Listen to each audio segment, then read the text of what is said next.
and Honorable van der Walt. The three apologies for the committee members is for Dr. Tembe Kwayo, who's in the PC on Health Committee.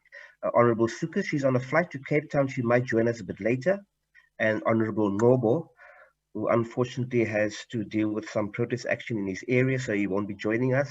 I did receive an apology from the minister. She has to be in a cabinet meeting. And as you are, I think the DG is still on leave, if I'm not mistaken. Chair, those are the apologies. Thank you. Thank you very much, Llewellyn. Can you fly the agenda for us?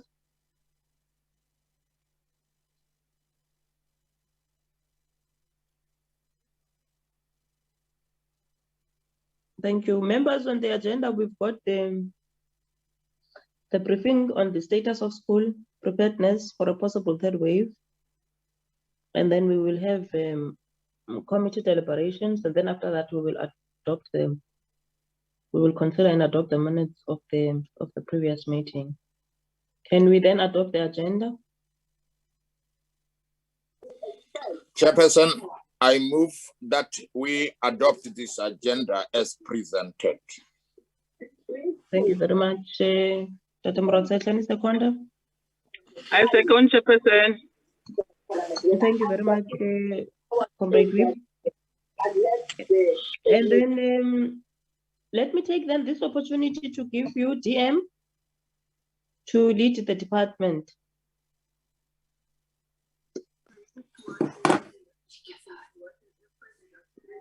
Chair, good morning.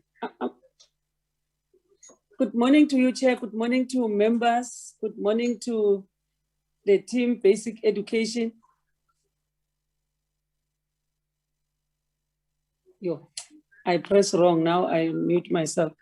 As the apologies indicated, as was in this meeting right now, the Cabinet Committee is also sitting where they were presenting issues of education on the by the Department of Planning in the Presidency. So Minister was expected. We were in that meeting, both of us, but she released me to come and lead this one. But she said, when they are done with education, then she will come to this meeting, which I was checking if by now she is in the meeting or what. But Chair, this is Team Basic Education coming to present the status of our readiness in terms of addressing issues of COVID-19 third wave. Chair, we know that it's all not in our hands. It's in the hands of the South Africans, how all of us, we respond to the issues of COVID-19. And we are, of course, applauded by other countries that we are doing well as South Africa, but I think we still need to do more. That's why even Minister issued the directions that by the beginning of the third term, we will allow all learners to come in as we came to present to the Portfolio Committee. And that gazette is out now, the amendment of the directions. We really appreciate this Basic Education that when the President spoke with the when he held the family meeting with all of us, with the country, did not condemn the decision by the CM that primary school learners must go back to school in their numbers, though we are addressing individual challenge per school. But where we are, we have the whole, almost 2 months to prepare for the coming of the learners to the school.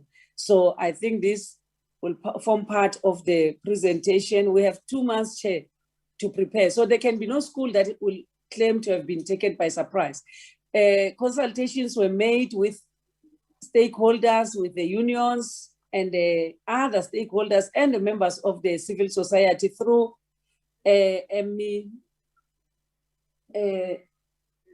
through our, I forget the name, consultations with MEDT, and not, they're about Dr. Koza, what do you call it? NECT. Oh my God, I forget that name. NECT called all the civil societies into the meeting, and that meeting was attended by more than 200 people in that meeting, which minister consulted civil society, and the unions were consulted thoroughly. South African School Principal Association consulted, SGPs were consulted, and there was no one of our stakeholders who indicated that it would not be right that learners go to school. So we are ready, yes, but it will depend upon the advice that we'll get from the Department of Health. What we have is not absolute that come rain, come sunshine. When we get a contrary advice, we'll react to that advice as it comes. But for now, we are preparing to receive all the grades and all the learners in primary schools and schools, LSEN schools. So that's where we are, Chair. We are with the acting DG, like we indicated that the DG is on leave. Dr. Whittle is acting DG, has got the team basic education and the full house, Chair. So, and the usual staff of the ministry that is always in the meetings. So I will allow me through you, Chair, to call on Dr. Whitley to lead us or to give to another person who will do the presentation. Dr. Whitley, over to you. Thank you very much, Deputy Minister. Good morning. Unfortunately, I'm having trouble with my devices this morning. So I am using Ms. Geyer's computer this morning. Chairperson, good morning to you and to the committee. We will present a presentation in 3 parts. Part A will be handled by Professor Martin Gustafsson. And he will be followed and he will present on the impact of COVID on teaching and learning. Part B will be done by Dr. Kumalo, and she will present on the risk-adjusted differentiated strategy. And then thirdly is part C, which will deal with readiness for the opening of schools that the Deputy Minister referred to just now. And that part I will deal with, Chairperson. So let me invite Professor Gustafsson to then lead in terms of part A. Martin? Thank you, Granville, and good morning, Deputy Minister, honourable members of Parliament, and DBE colleagues. Libuani, yeah, okay, I think we're moving too quickly. Right. Okay, so I will then talk about the impact of this terrible pandemic on learning, and this is what is behind our concern to get as much schooling done as possible. Now, this slide, you'd be familiar with many of these issues, but we have seen in South Africa improvements, not just in matric. A lot of the attention goes to matric, but there have been the improvements at the matric level are a manifestation of improvements that have been occurring at lower grades. And here you see, according to these 3 international programs, PEARLS, TIMS, and SACMED, we've been seeing improvements over the years. Now, why this is important currently is because this is what we stand to lose. And we are already starting to lose this momentum. We are not performing well yet. It'll take us approximately, at this speed, it will take us about another 10 years to be on a par with countries such as Malaysia. And that's a fairly good place to be. So we need to keep this momentum going. Libuani, if you can just, yeah, let's just click through some of these things. Okay, we were below Botswana, now we're at the level of Botswana. Botswana doesn't perform terribly well. We need to go further. However, I mean, yeah, we aren't where we want to be. Only 22% of grade 4 learners are reading proficiently according to the benchmarks used in PEARLS. The rate of improvement has been good, and I think this is sometimes a bit difficult to explain. There's often the sense that, you know, it's an ongoing crisis. Yes, there's, in some senses, there's a crisis, but things are improving, and it would be difficult to have improved any faster. Learning could probably not have improved any faster than it did if we compare South Africa to improvements seen elsewhere. This one is important, Liwane, so if you just stay on this one for a moment. We are, even before the pandemic, we were concerned. For the first time in 15 years, we saw a trend that was not an improvement, and it was at the primary level between 2015 and 2019. Grade 4 performance in mathematics, and probably also in other subjects, because these subjects are very closely related, did not improve. And this was quite worrying. This was just before the pandemic. So on top of the pandemic, we have this problem already existing before the pandemic, that before this momentum seemed to have slowed down, come to a halt at the primary level. And that's part of the reason why we're so particularly concerned about primary schooling now. Liwane, next. So obviously we are very much following what other countries are doing, what UNESCO, World Health Organization, etc. are advising. There's this report on the effects of the pandemic on learning from UNESCO that came out about a month ago. And it basically, okay, Liwane, let's not click through the things now. Throughout the world, there's been this ongoing improvement. The red curve indicates the losses. So worldwide, the percentage of grade 3 learners who are proficient, if you look at that red curve, it was at about almost 60% in 2019. Then, with the pandemic, according to UNESCO's projections, it dropped by 10 percentage points. So it was a catastrophe for learning across the world. If you follow that red curve, the projections suggest that, yes, we can get back to the original trajectory, but it's not something we can do very quickly. Because there are after effects of grades 1 and 2 and even preschool disruptions that will be felt for many years. And I think this is really important to underline, that one cannot fix these problems overnight. So we should not expect to be back at business as usual, even within 2 years. It's going to take many years. So we need to plan very carefully, not expect too much. But you're already connected with your... Yes. Yes. So, sorry, is there a question? Or? Okay. It's not a question. Somebody has not muted. Thank you, Diane. All right. So, and even, I mean, you can see the effects of being in utero in 2020. Pregnant women, according to the evidence, could see effects in the future because even being in utero for a child during a traumatic period, as is the current as we're experiencing currently, could suffer health psychological issues when they reach school. So there's a lot that's we're going to have to carry into the future, and the challenge is to minimize these losses as far as possible. Okay, let's go to the next slide, Liwane. Yeah, I'll get to the other issues that were popping up there. So how do these learning losses come about in South Africa? Well, there's a loss in contact time.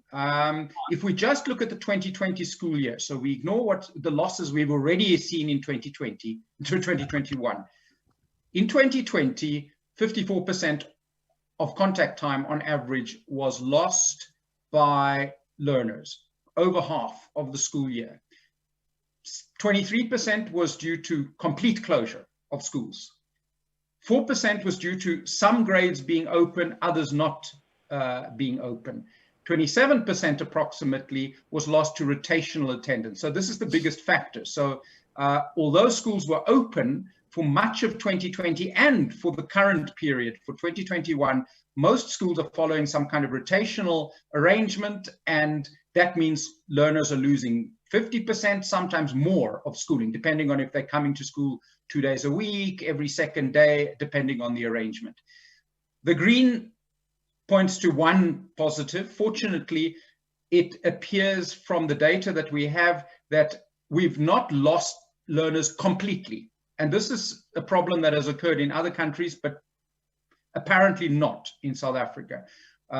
There's been no large number of learners who have completely disappeared out of the schooling system. So learners, even if they're not attending every day, they are appearing, they're coming back, and that is important. And that facilitates, in a sense, the return to complete schooling. We can focus on that. If we open schools fully, learners are very likely to come.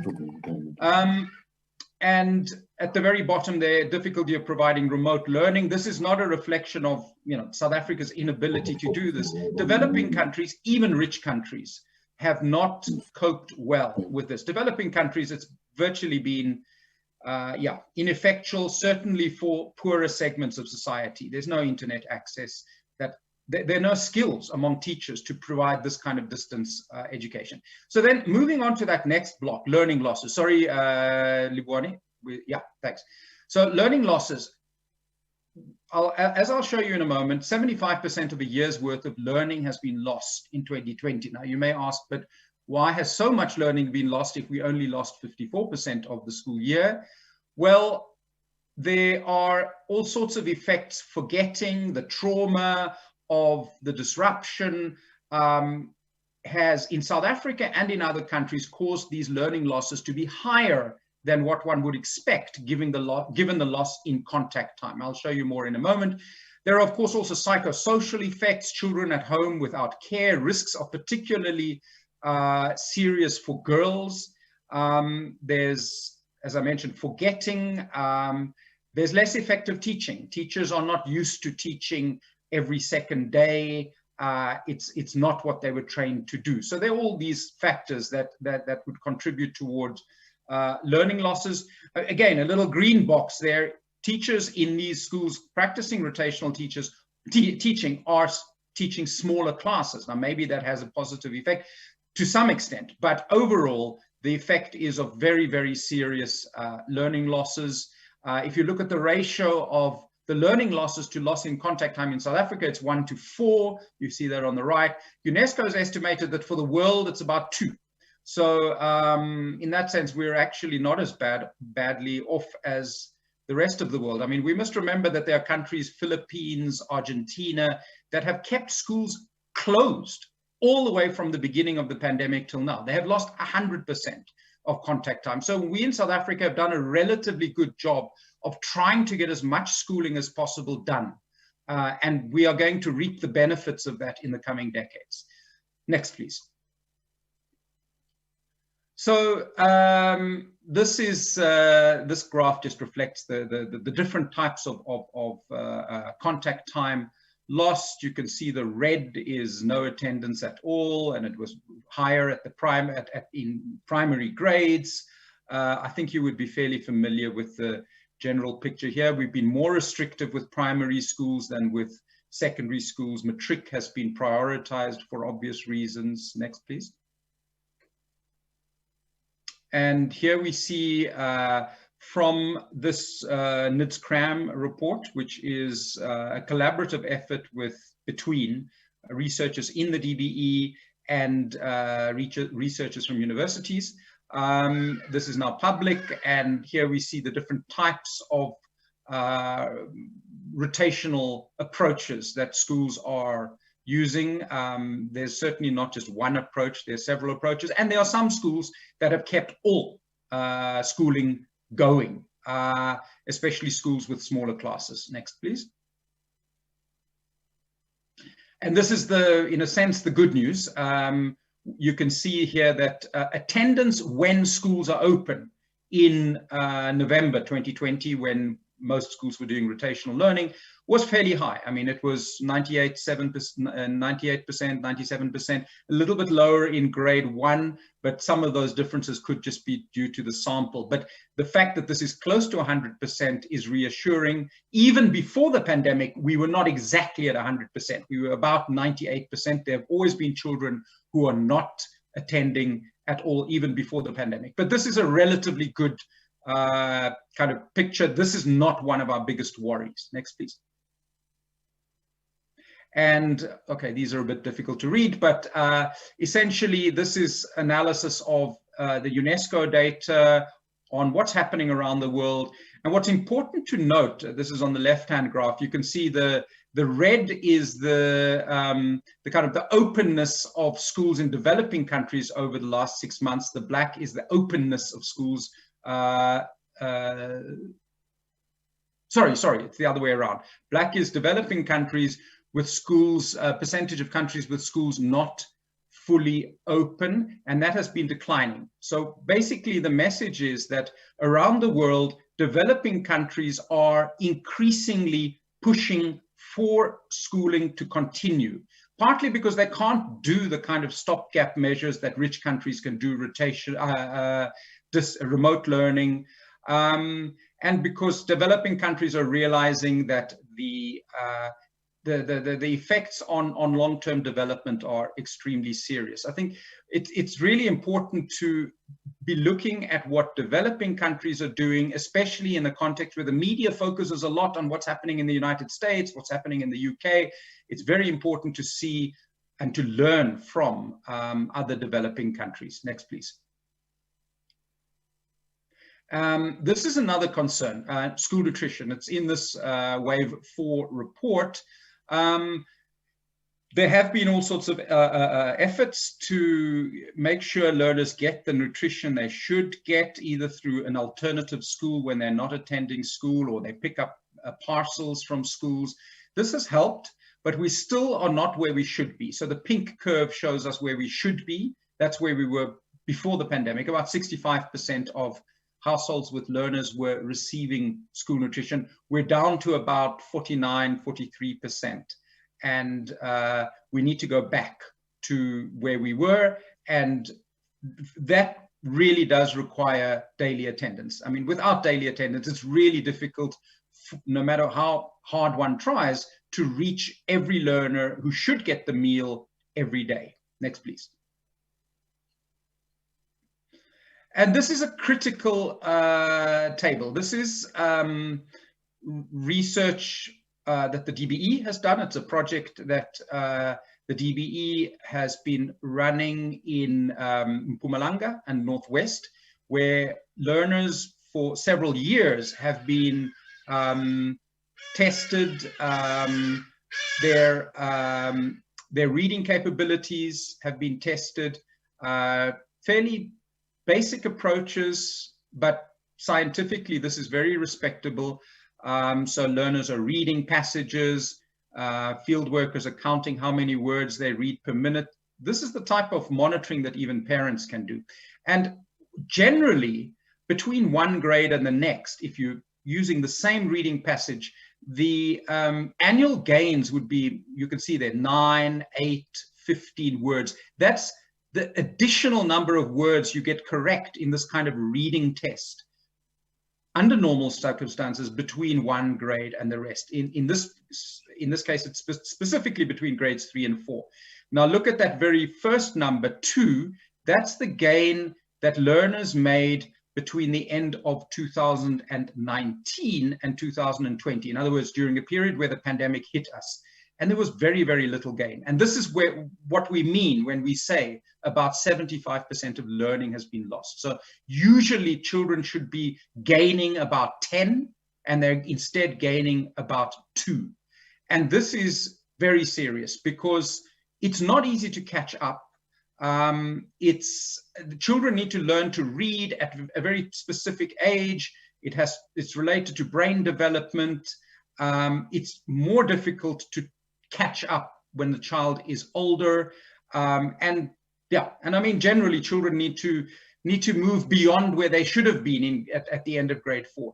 This is at the center of our concerns. And these losses could reflect in weaker matric results 10 years, 9-10 years from now. And that's what we want to prove or minimize as far as possible. These damages are already done, so we cannot undo this easily or quickly. The challenge is to reduce this damage. Next, please.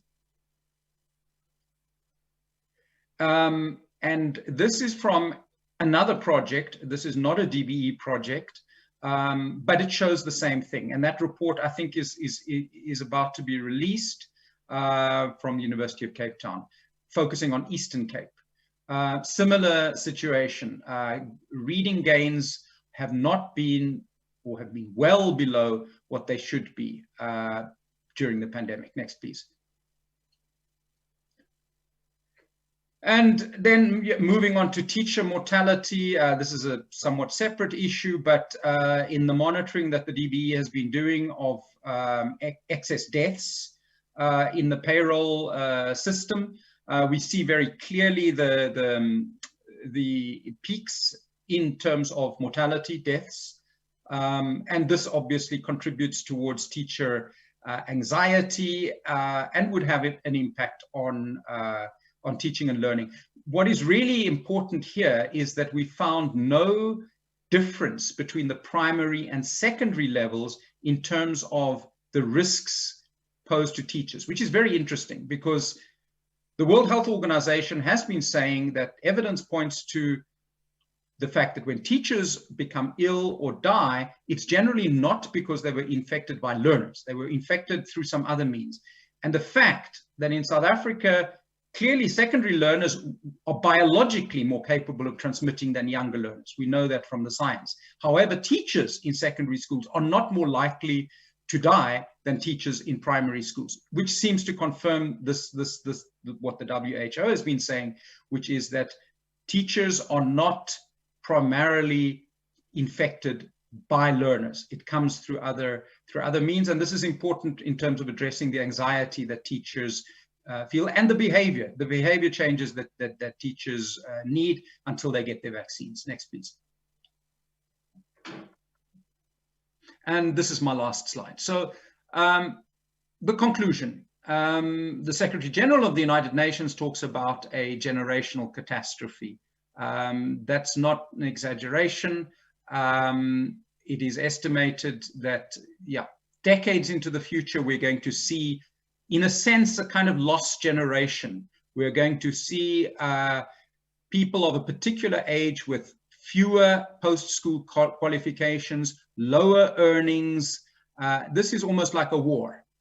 This is something that will be felt for a long time, and we need to minimize that tragedy as far as we can. And this is not just speculation. I mean, this is based on past research on the effects. For example, during the Second World War in Europe, children lost a lot of schooling, and one could see that 20-30 years into the future. One could see that in terms of the key indicators of people who experienced that war. And the I mean, the pandemic serves as a reminder of the importance of national systems to monitor learning gains.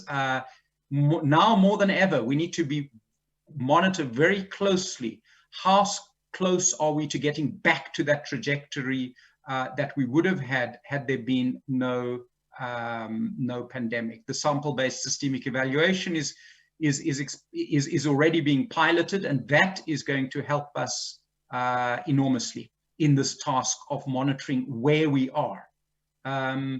Thank you very much. Thank you very much, Professor Gustafson. Dr. Khumalo. Thanks, Acting DG. Good morning, Honorable Chairperson, honorable members, morning, Deputy Minister, Acting DG and the DDGs and colleagues from DBE, ladies and gentlemen. Thank you very much for the opportunity. My part of the presentation is on the risk-adjusted differentiated strategy. of the basic education sector. We start on this slide by reminding us that South Africa is using a 5-level risk-adjusted strategy to manage COVID-19 in the country.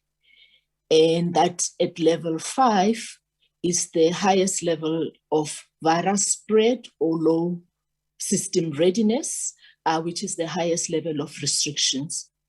And at level 1 is the one that has the lowest level of restrictions, where we're saying there's low virus spread and the health system has the capacity to manage the potential morbidity and hospitalizations.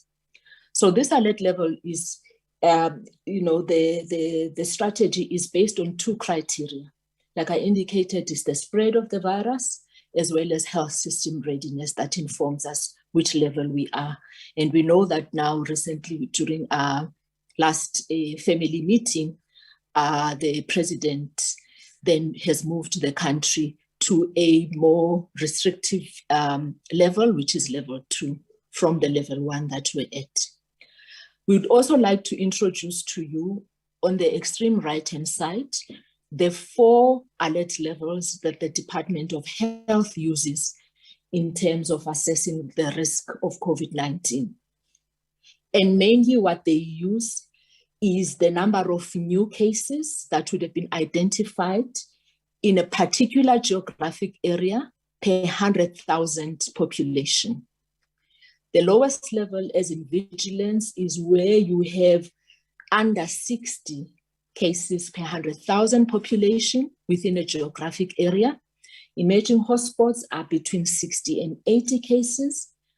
More than 80 up to 100 is defined as a hotspot, and more than 100 per 100,000 population is a high-risk hotspot. And I'm re-emphasizing the point around the geographic area and the population within that as a key factor.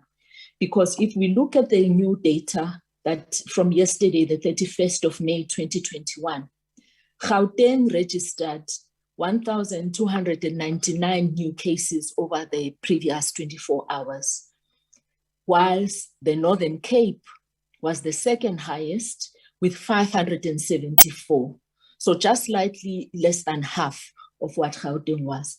But because of the size of the population in the Northern Cape versus Gauteng, the alert level clearly in the Northern Cape is a lot higher than in Gauteng. So there always has to be a consideration of both those variables when we assess the alert levels that the Department of Health uses. Next slide, please. This slide is intended to remind us of the risk-adjusted differentiated strategy that we used in 2020 for the reopening of schools after the hard lockdown, where we adjusted the education sector response according to the 5 levels of alert that the country was on. Where, as we would recall, at level 5, we know that all our schools were closed. And as the alert levels were lifted, we then had the phased return of learners up to and including at level 1, where all learners were back in school, including the educators that had been granted a concession due to comorbidities not to be in school. They too returned at level 1.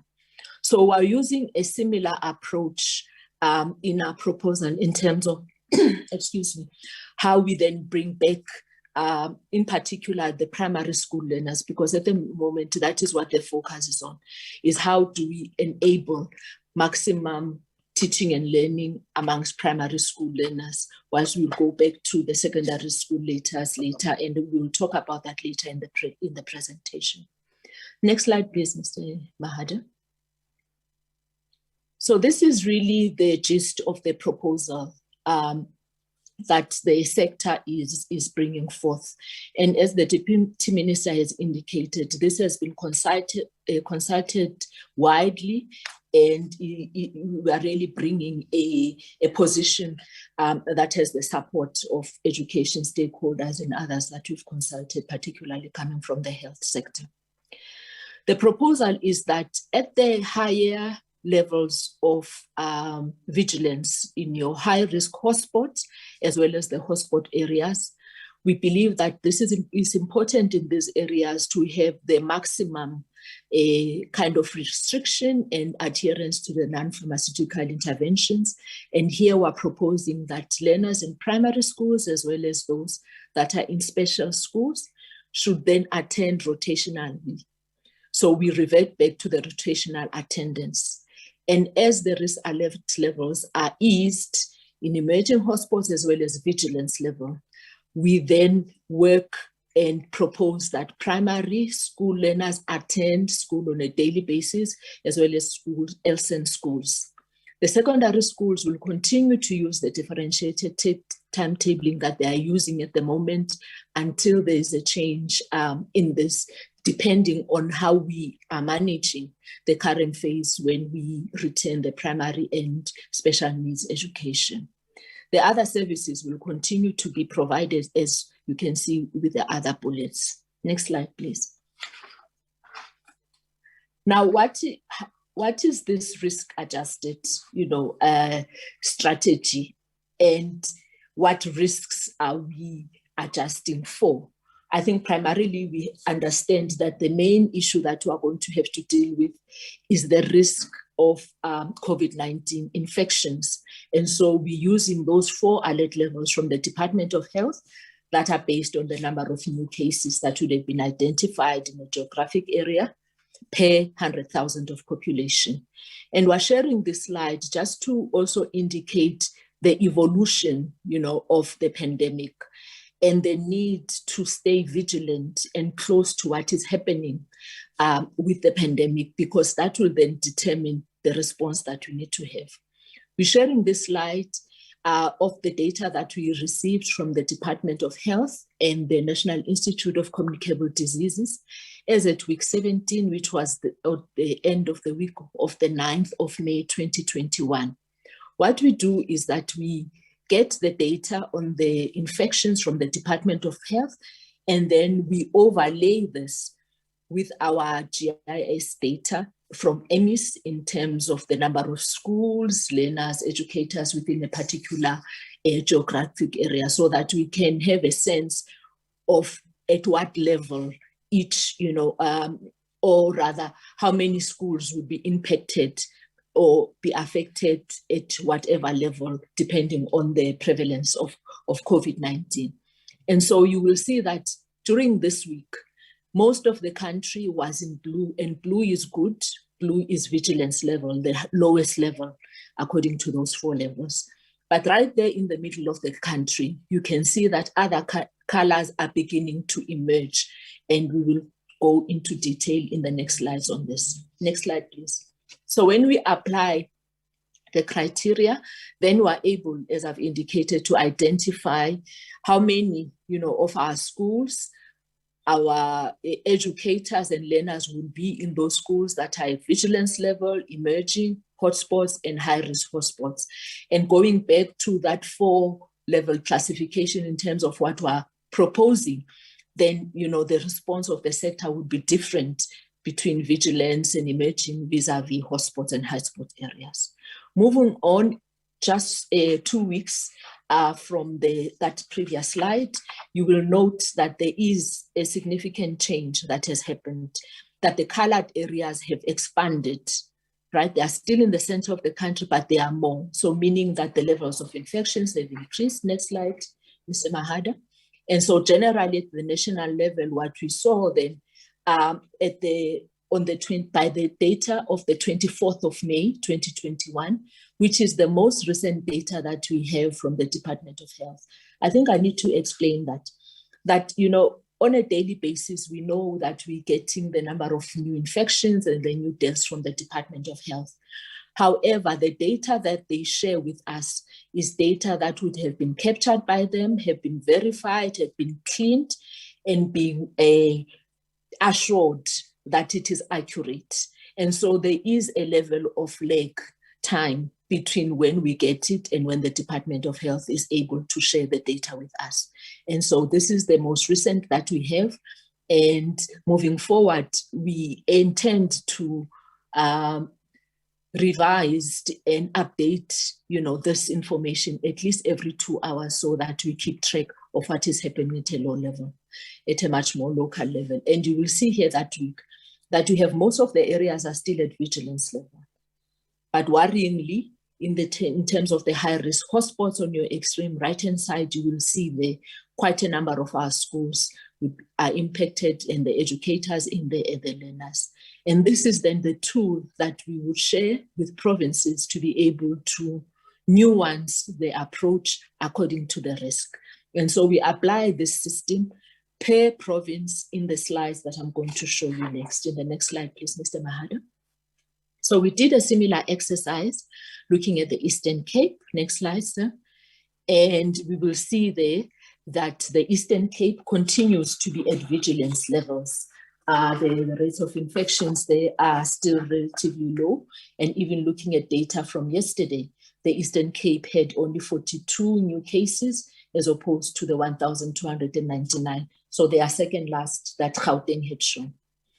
In the Free State, we see there that there are a lot more schools that are in the higher risk spots. Worryingly, the Free State has no districts that are at vigilance level, but we have quite a lot of districts that are at the higher levels, and worryingly is Mangaung Metro as well as Harib, where the alert levels are high given the number of new infections in there. And therefore the Free State would have to take a different approach vis-a-vis the Eastern Cape, for example. Moving on in Gauteng, similar exercise. In Gauteng, most of Gauteng is vigilance. However, in the Sidibeng district, we have a hotspot there, as well as an emerging hotspot in the west end of the country, of the province, affecting those number of schools, learners, and educators. KwaZulu-Natal continues to be at vigilance level. Also, given the most recent data that I looked at from yesterday, they continue to be on the lower end in terms of the new infections that the province is seeing. Next slide, please, Mr. Mahadi. Limpopo also continues to be vigilance level, as well as Mpumalanga. Next two slides. Now, this is the Northern Cape province, and as the Honorable Chairperson has indicated, the Northern Cape were informed by the Department of Health, never quite recovered even from the second wave. They started later, and the infections are continuing to rise in this province. And it had the second largest number of infections over the 24 period, and we are 24 hours over the 31st of May. Worryingly, Francis Bart, Piskli-Gaseme, we can see there that their rates are quite high. So these are the levels of infectivity that the Honorable Chair was speaking to. So Francis Bart, 30% of their tests were positive, which is really, really significant. Next slide, please. In the Northwest, we have an emerging hotspot there in one district, and in the Western Cape, we continue to be on vigilance level. Now, I have to also explain that when we're speaking about these vigilance levels, we are speaking across the district, because the district level is the lowest disaggregation of data that the Department of Health is able to give us. And so it gives you an average across the whole of the district. However, within the district, we can expect that there may be local municipalities and specific towns that may be at maybe hotspots or even emerging hotspots in that particular area, whilst the rest of the general average over the province is the same. So if you take, for example, the city of Tshwane, the risk in bronchospray will be different to the risk in the CBD of Pretoria. And so whilst we can look, and take assurance across the district, it's also important to keep that at the back of our minds, that there may be local pockets And this is where our own vigilance as the education sector becomes important, where we monitor the cases that are reported in our own schools to get an even better sense of what is happening in our schools, which are the areas that are in our control. We were asked to look at the impact of winter, because the proposal that we were making as a sector is coming just when we are at the start of the winter in our country. And so we engaged with the South African Weather Service and asked them to provide us with a long-term forecast in terms of the upcoming winter. And they were able to share with us the expected average minimum temperatures over the country. Next slide, Mr. Mahada. The maximum temperatures as well as the rainfall that we can expect to see in the coming season. And the summary that they gave us is captured on the next slide, that on the whole, what they are predicting is that we will have a mostly warmer winter than we ordinarily would have in the country. Now, I know today is it's difficult to make this point, given how sharply the temperatures has gone down, certainly in Gauteng. However, that is what the scientists say, based on many years of forecasting, that on the whole, we will have a winter that is warmer. And although there would be probably days with cold fronts and colder temperatures in particular areas, this is what we're expecting to find.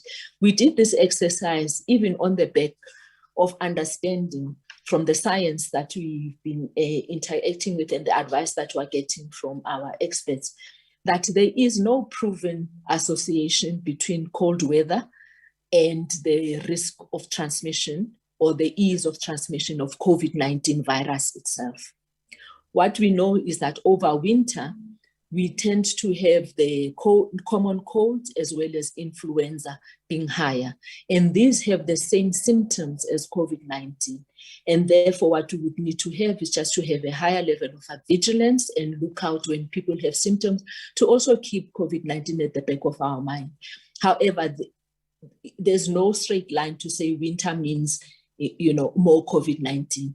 And in fact, as we know, our own most devastating second wave happened during summer.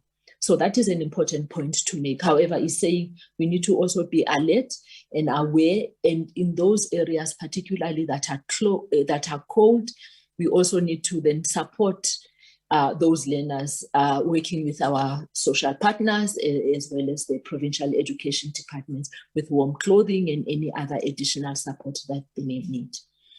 So these are the critical considerations then that come up, from what we've shared, is that in applying the risk-adjusted differentiated strategy, we are going to have to stay very, very close to the health data so that we know at every point what is happening with the infections, because we have seen that there can be and there will be changes from week to week, and that at least every second week, we will seek to get the data from the health department. We will update our maps and share this with the provinces and the districts in particular, so that they are able then to amend and update their strategy according to the changing risk of the health data.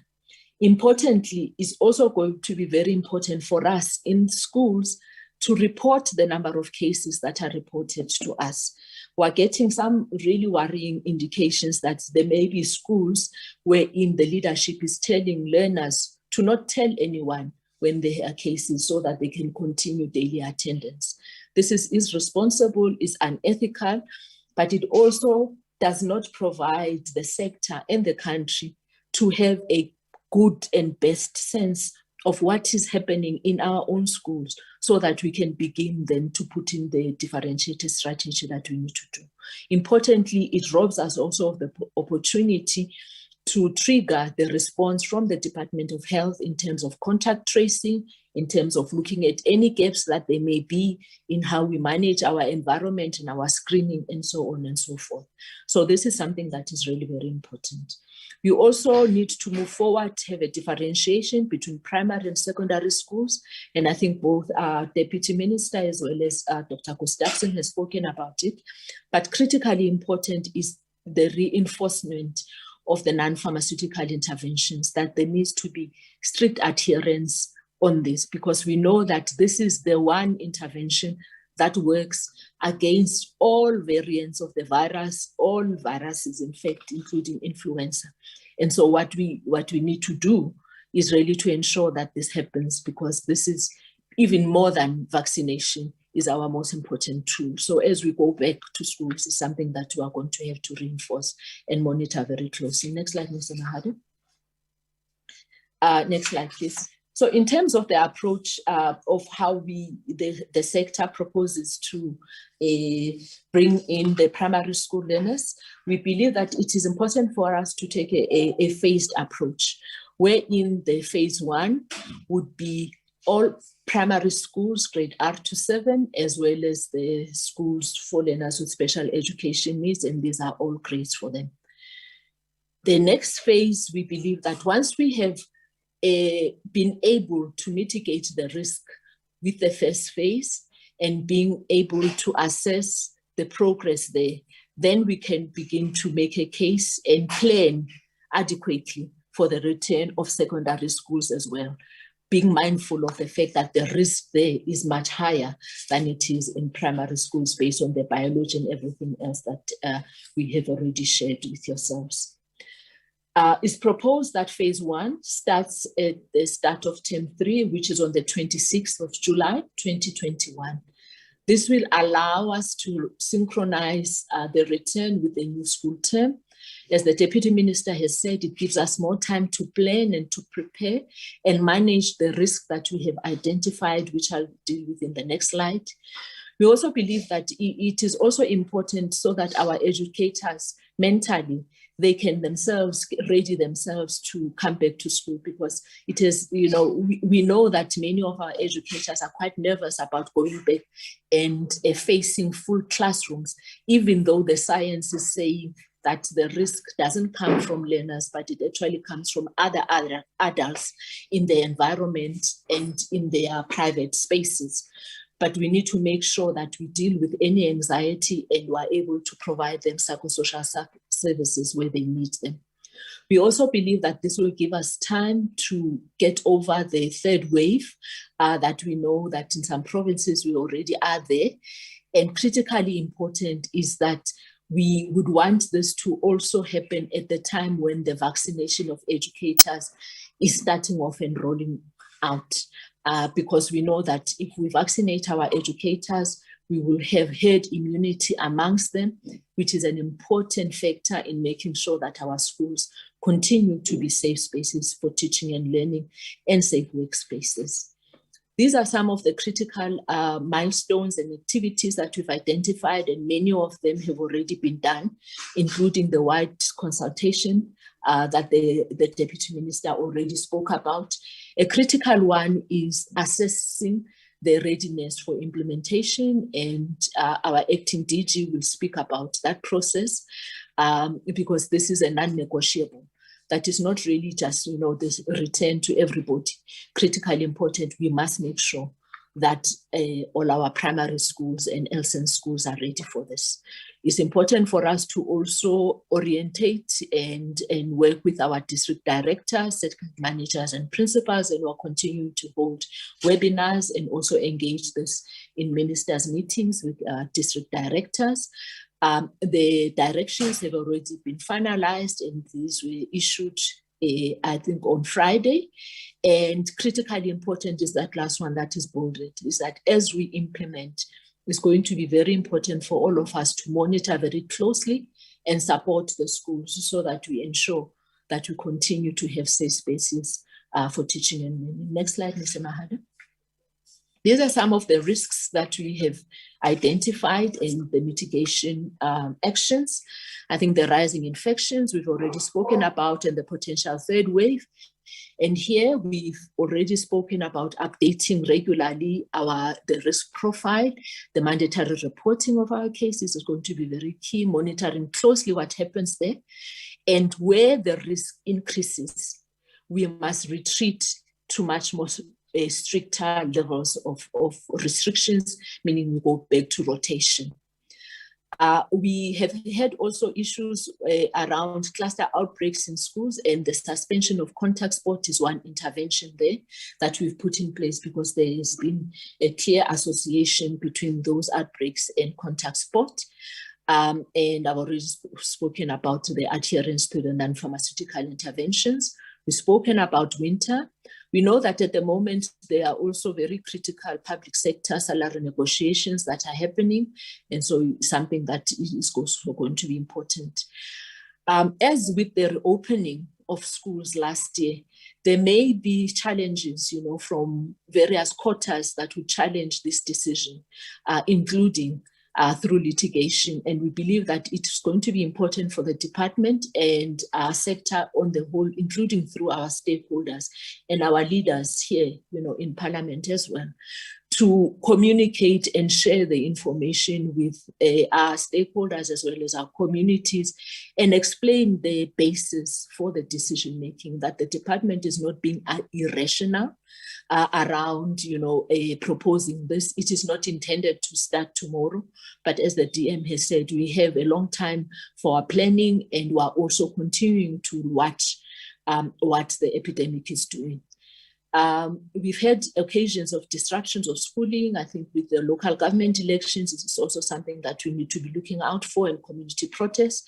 And we are going to use our quality learning and teaching campaign to also make sure that we are on the ground and engaging with our communities.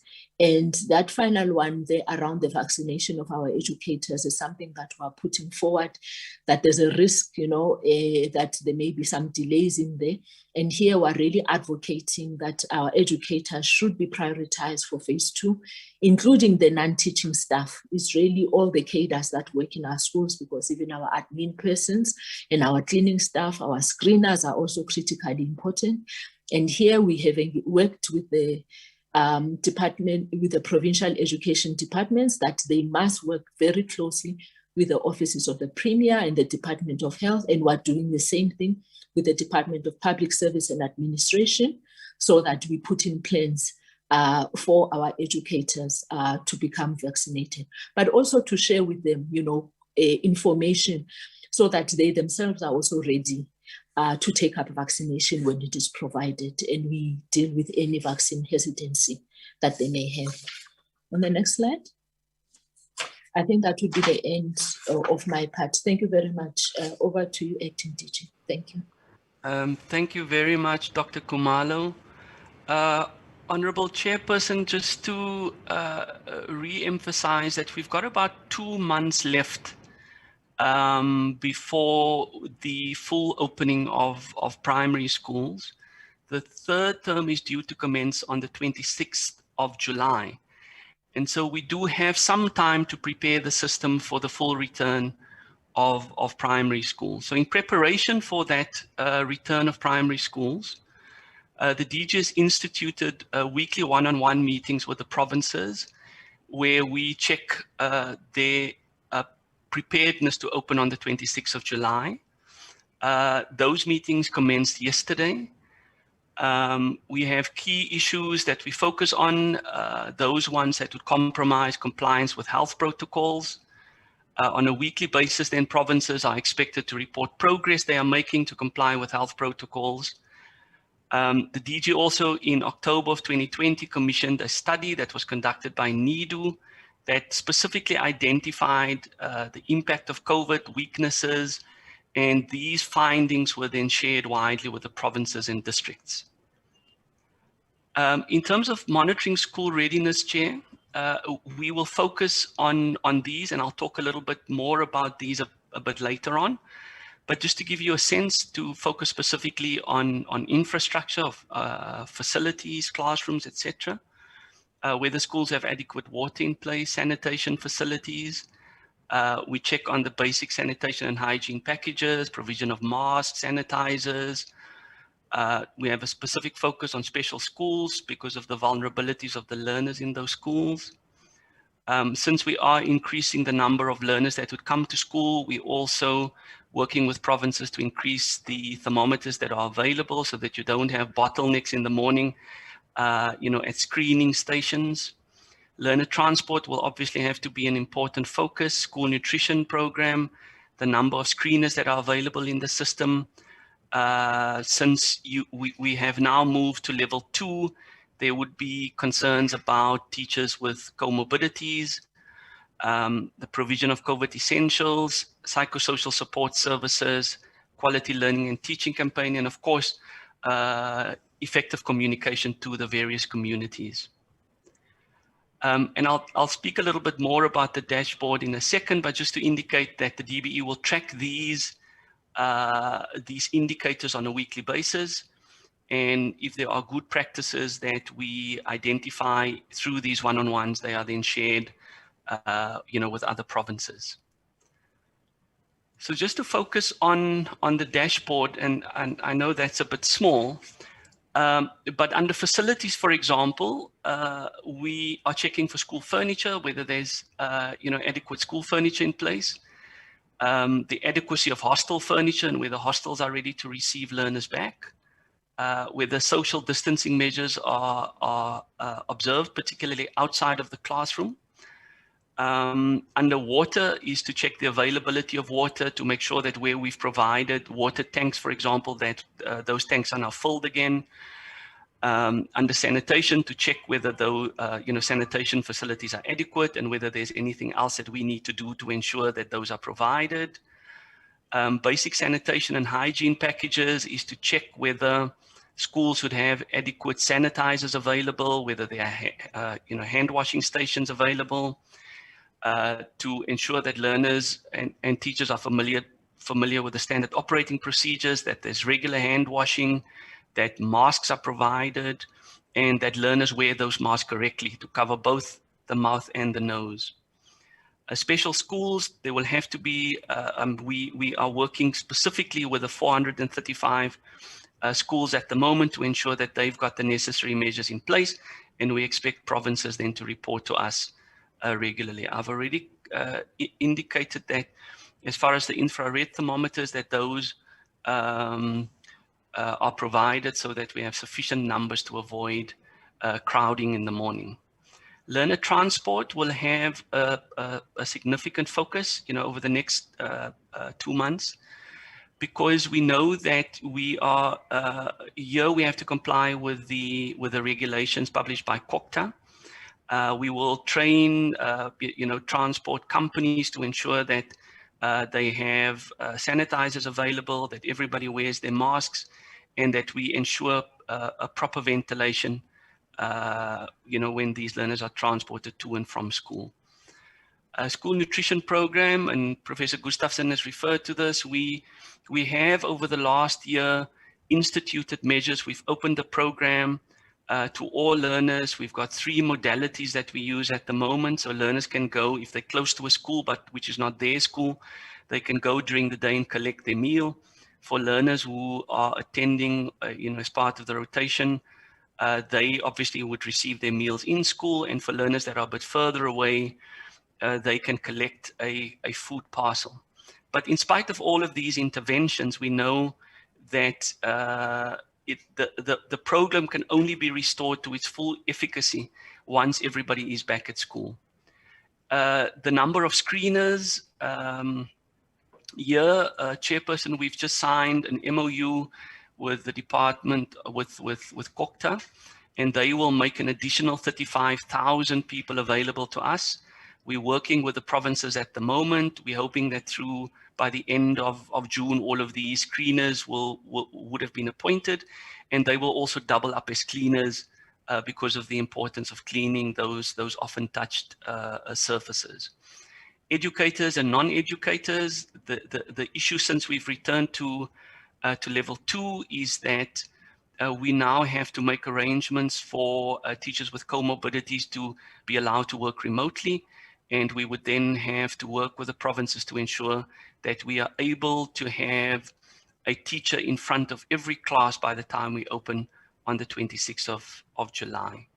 The provision of COVID essentials, we've spoken about already, but it is about the availability of sanitizers, masks, soap for hand washing, and so on, to ensure that we have proper psychosocial support services in place. We check regularly with provinces whether they are allowing, whether they are recruiting additional capacity to ensure that we are able to provide these essential services to our learners and our teachers. Dr. Khumalo has referred to the importance of the QRTC. They will be operating in communities, addressing some of the difficulties that communities experience, and be working on the ground with those communities. And then, of course, critically is to ensure that everyone understands why we've made these decisions, to work with communities, to inform school communities when we do identify cases in schools, outbreaks, and so that everybody is on board in terms of how we are proceeding. Chairperson, just a final comment before I conclude is that in the directions that the Minister published on the 28th of May, we included a milestone for preparedness of the 30th of June. And what we've asked school principals and school communities to do is that if they think that they're not ready for the start on the 26th, that they then inform the provincial head of department. Once those schools are then identified, we will work with the various departments to ensure that we provide all the necessary support to those schools to enable them to then open with others on the 26th of July. Thank you, Chairperson. That then concludes our rather lengthy presentation. Back to you, Chair.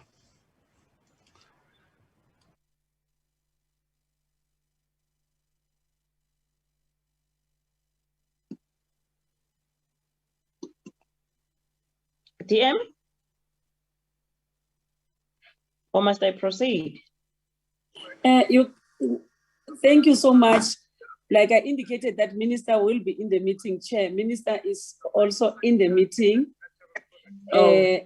Yes, but generally, that is our presentation. Thank you, Chair. Okay, thank you very much. Minister Kunjan.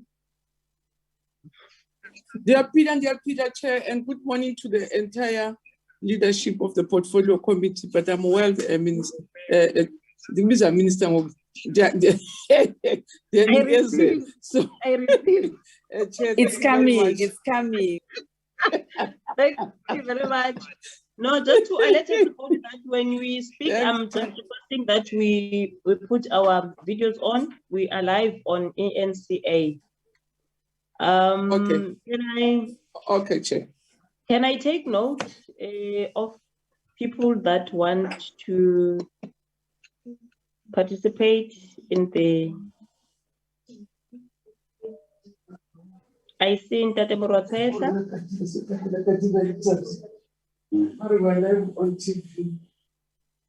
Minister, just mute your mic. You can proceed, Honorable Morotesa. I see only your hand. Chairperson, good morning once more, and thank you for the entire team on this platform. Chair, I think for starters, let's say we welcome and appreciate the 3 presentations from the Department of Basic Education. It was part A, part B, up to part C. They were very clear. And I think it is about time that we commend a very encouraging approach by the Department of Basic Education.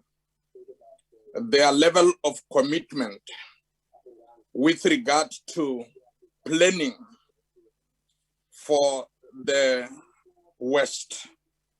Because you see, normally they would say those who fail to plan indirectly plan to fail.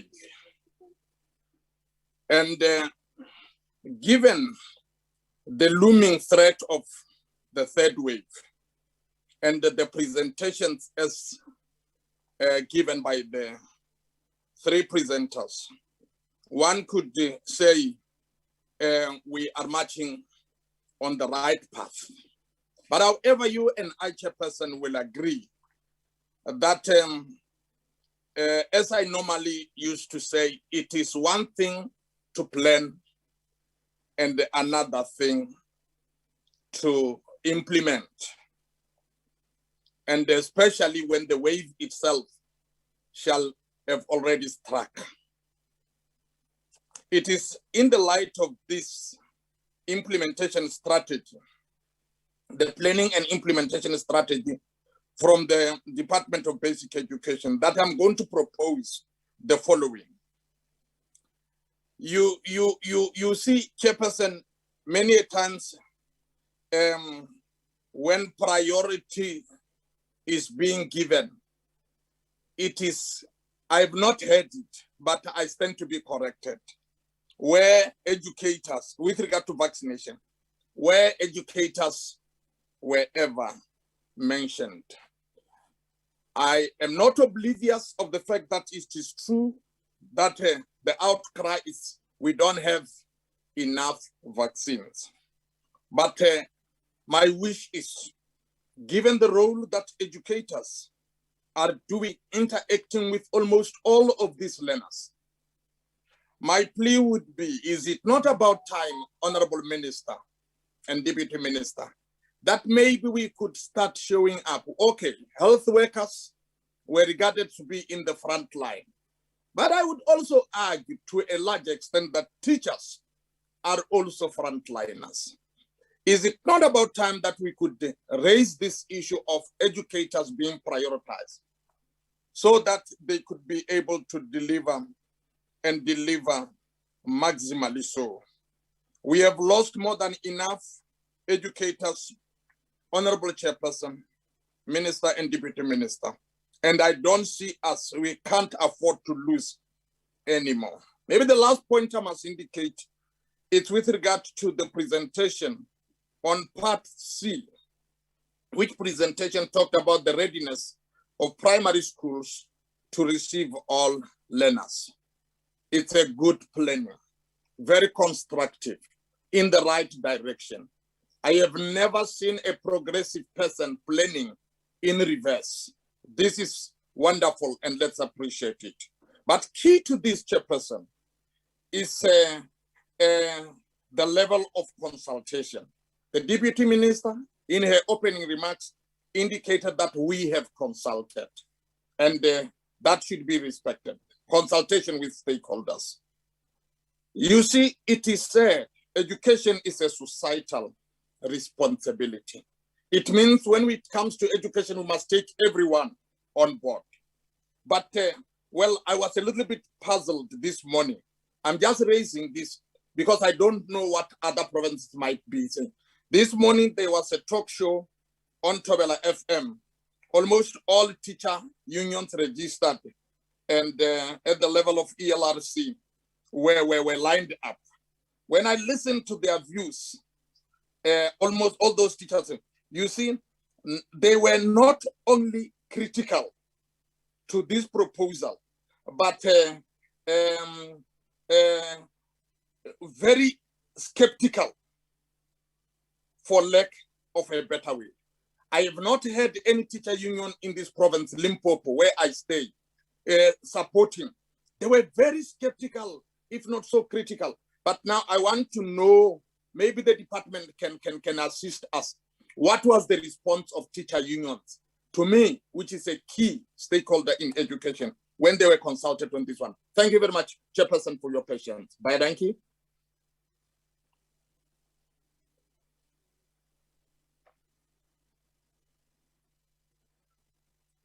Chairperson, I'm done. Yes, thank you, Principal. Can we get Honorable Nodada and then Honorable Advance thereafter? Thank you so much, Chair. Chair, am I audible, Chair?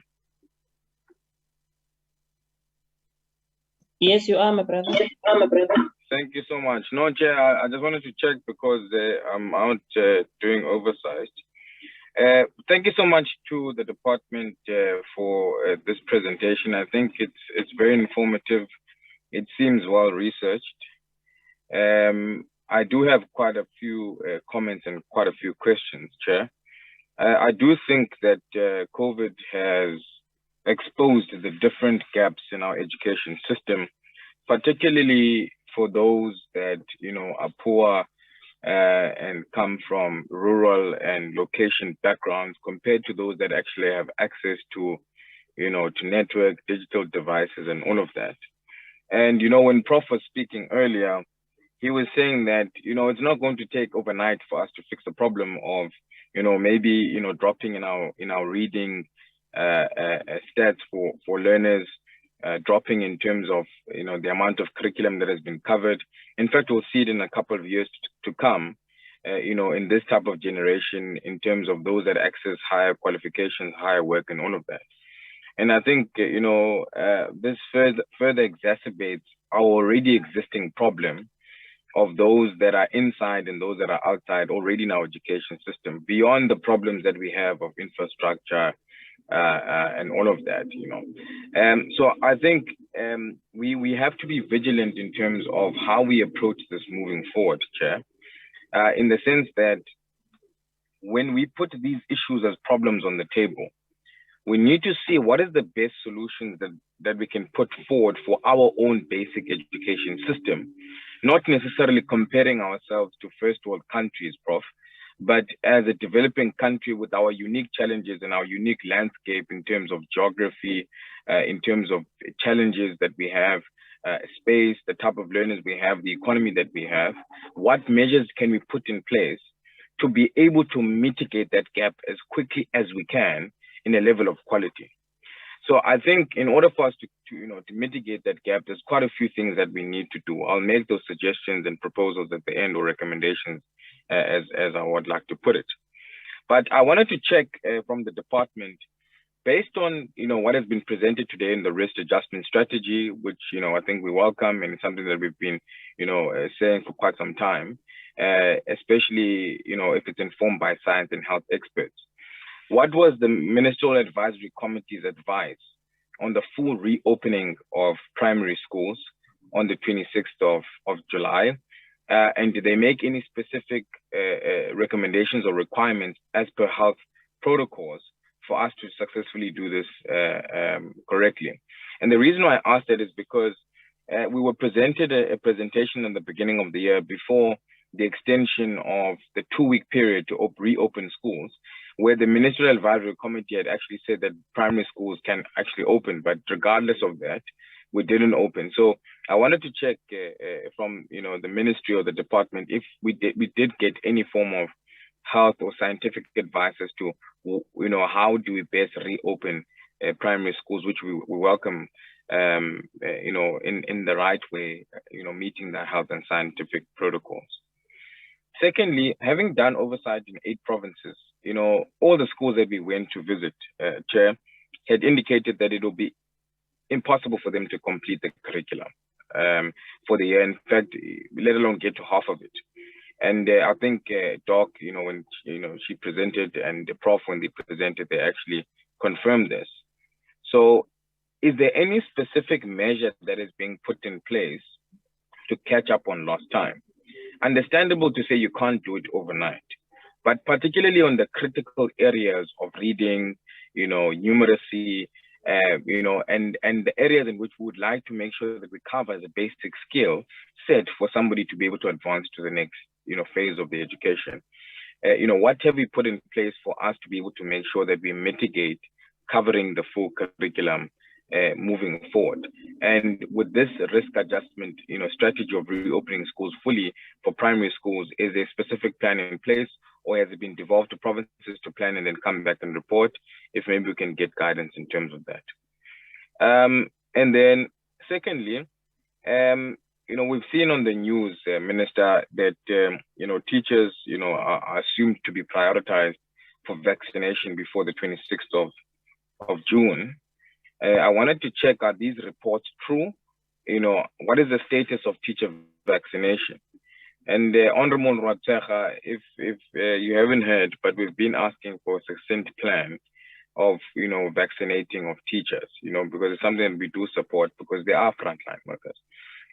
But what we would like to know from the ministry is maybe is there a specific plan regarding teacher vaccination, and these, you know, these news that are spreading out, you know, are they true in terms of them being prioritized before the 26th of June? And if not, what is the plan regarding the teacher vaccination program, or being considered in phases that we have of vaccination? My second last question, Chair, is on the issue of distant blended learning approaches. So Prof mentioned that, you know, our part of the reason why we you know, we can't, you know, fully fledged do distant blended learning approaches, or we have no capabilities of it, is one, you know, teachers might not have that skill set. Two, we've got a challenge of network, which I think we all know, even in my own constituency, we don't have network. And, you know, the issue of access to data, you know, and informatics and content that we can build on that. I wanted to check, as part of us, you know, moving forward and finding a solution of trying to mitigate the gap as quickly as we can, what can we do in terms of making sure that the distant blended learning approaches shortcomings that we have, we actually fix? So the issue of, you know, teachers maybe not having the skill set to do that, or, you know, in some areas where we don't have network or the access to devices, is there a plan in place that we might have, not necessarily in the short term, but in the long term, to say, this is for South Africa's basic education system, you know, this is the best way to have differentiated approaches in terms of blended learning, and this is how we can go about doing it. We need to maybe train teachers and make sure that they're skilled.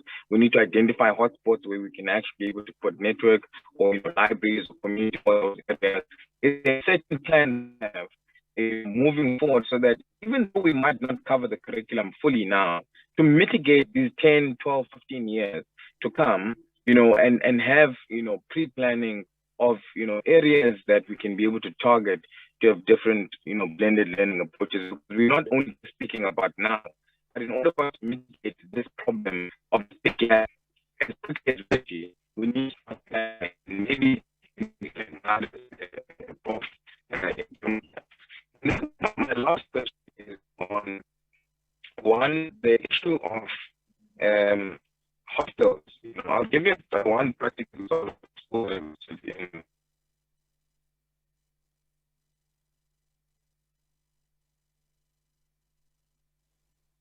I think we lost him. Evelyn, can you mute no data, and then can we allow Sorry, Chair, did you lose me? Yeah, we lost you. Are you back? Okay. I lost you. Are you back? Okay. Yeah, I was on my question, Chair. I was saying that the school that I was Masnagani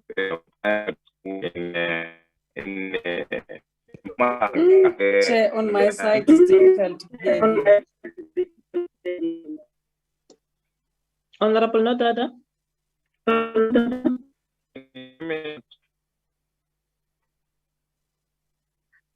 Let's mute you a bit. Let's mute you a bit.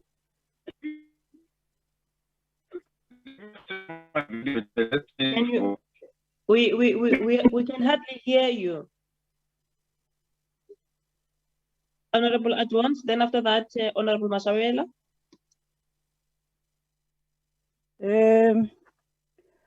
Thank you very much, Honorable Chairperson, and let me also take this opportunity and greet the Honorable Minister, Enji Motshekga, our Deputy Minister, Mayor Regina Mhaule, the Acting DG, Dr. Whittle, and your team. Thank you very much for a well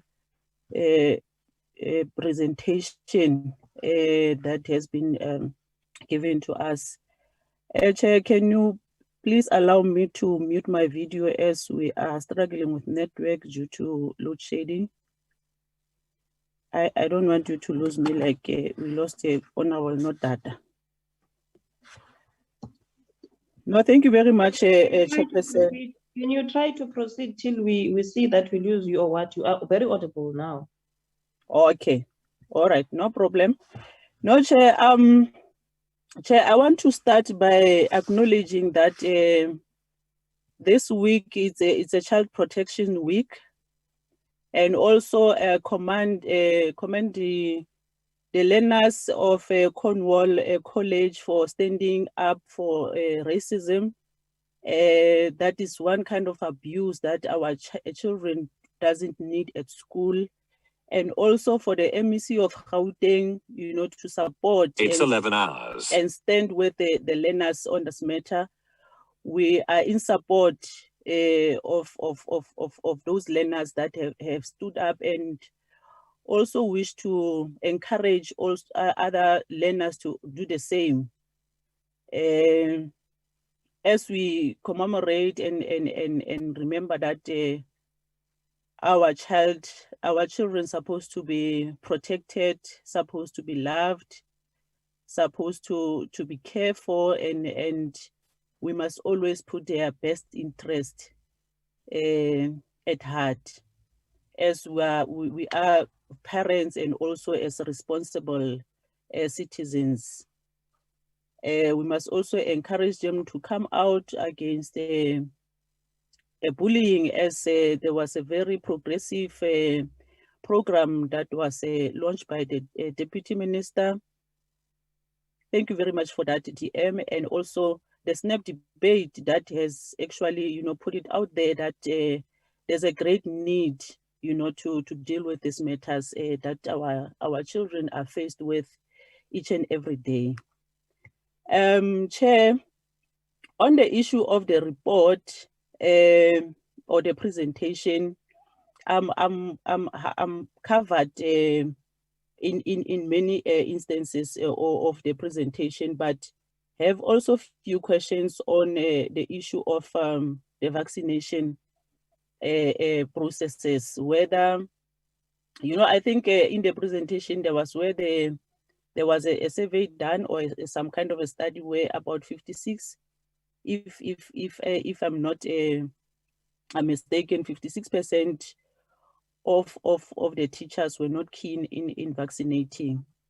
If we can get whether it is has it changed, as we know, as many members of the portfolio committee are also, you know, encouraging that the teachers must be also prioritized to be a part of vaccination. We know those that are over 60 are already covered, you know, in the issue of being put as a priority, but those that are less, are they now change their mindset on the issue of vaccination? On the issue of consultation with you know, different stakeholders, is there a plan, Dr. Whittle and Minister, to continuously engage with our stakeholders, including, you know, the learner representatives? Because we have seen, or we have experienced on how there was so many disruptions in last year, 2020, when we're supposed to reopen the school, or any decision that was taken due to non-consultation or lack of consultation in other stakeholders. The last issue is on the issue of the expenditure on the PPE. It's one of the experience that we have encountered as the country that was very problematic in most departments. The issue of accountability. Is there any plan in place that will immediately deal with you know, monitoring how the funds are being spent, whether are spent for what are meant for?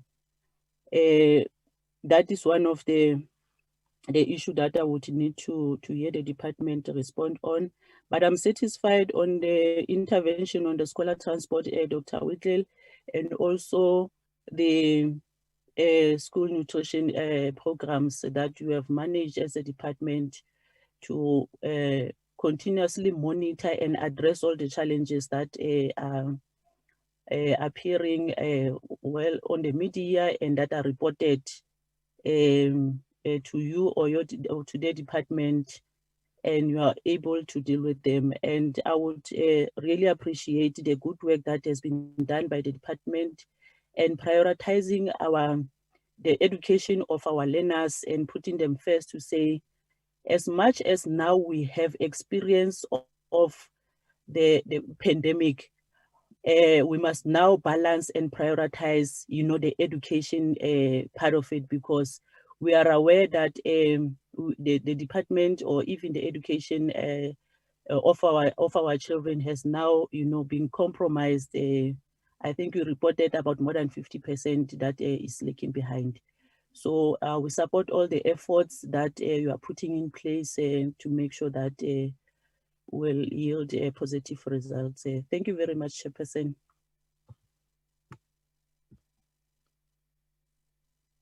Thank you, Honorable Mashabela. Thank you, Chairperson, and good morning to the Minister. Chair, South Africa has had a daily COVID-19 infection of 3,796 in the past 7 days, and 6,547 new in the last 24-hour cycle. So what scientific evidence is the risk-adjusted strategy to return all learners to contact learning based on? And what measures have been taken into account? Because we know the majority of mostly rural and poor schools are overcrowded. And secondly, Chair, the presentation seems to suggest that vaccination of teachers is what the risk-adjusted strategy is based on. But South Africa is not vaccinated even 2% of the population. And as far as we know, there are no discussions prioritizing teachers. And again, the risk-adjusted strategy, it sounds great on paper, but seeing the slow pace of vaccination in our country and the rising numbers, this strategy falls flat if it will not make any provision for the improvement of online teaching and learning. Then, if the COVID-19 numbers continue to rise and there is a burden on health infrastructure, what is Plan B? And lastly, Chairperson, the presentation makes a concession that issues such as inadequate school facilities, water, and sanitation may compromise compliance with COVID-19 protocol, but makes no recommendation on mitigating factors. Could we get a comment on that, please? Thank you very much.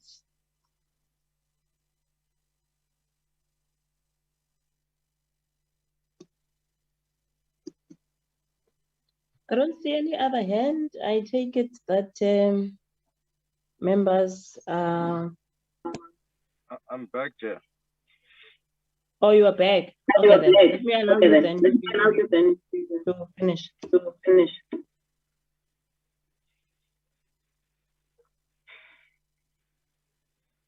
No, thanks, Chair. I was on my last question in any case. So I was saying that there's a school that I've been to, mentioned it to the minister, I mean, in our previous engagement,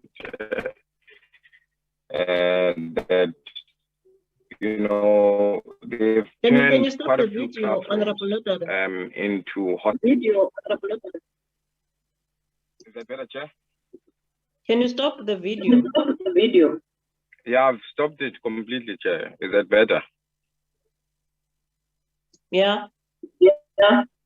Yeah, so I was saying that there's a school called Masnagane Primary in Mpumalanga that converted 4 classrooms into a hostel facility, and they had about 87 learners that were studying from home because they could not, accommodate them in terms of social distancing in those classrooms that had converted to a hostel.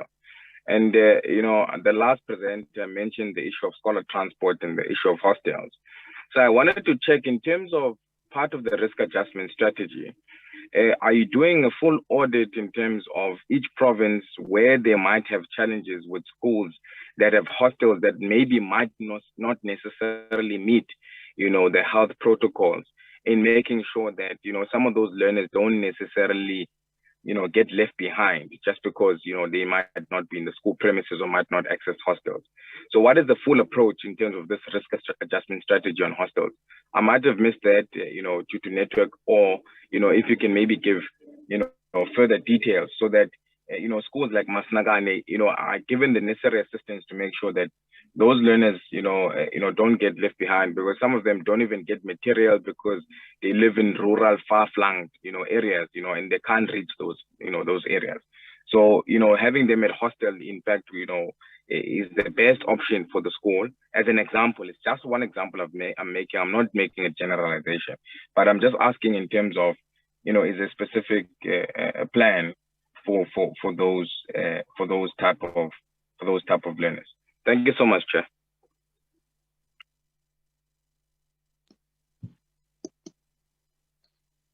Thank you very much, Honorable Nodada. Myself, I've got just a few issues to raise. One, I think one must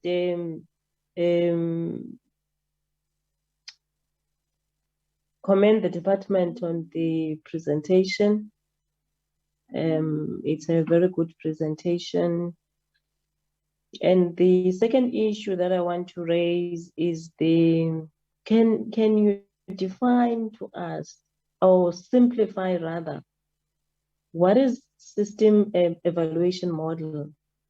In a layman's language, Betuna, we are not all learned. And then the second issue that I want to raise is the issue of the learners that are residing at the hostels, as and when the learners must go back, the ones that are younger, on the 26th of July. I understand that the time is adequate. Actually, I do support that learners must go back to school, especially those that are young. But my issue is now with social distancing, particularly at the hostels. Will the department be ready to accommodate those learners and make sure that the issue of social distances is adhered to?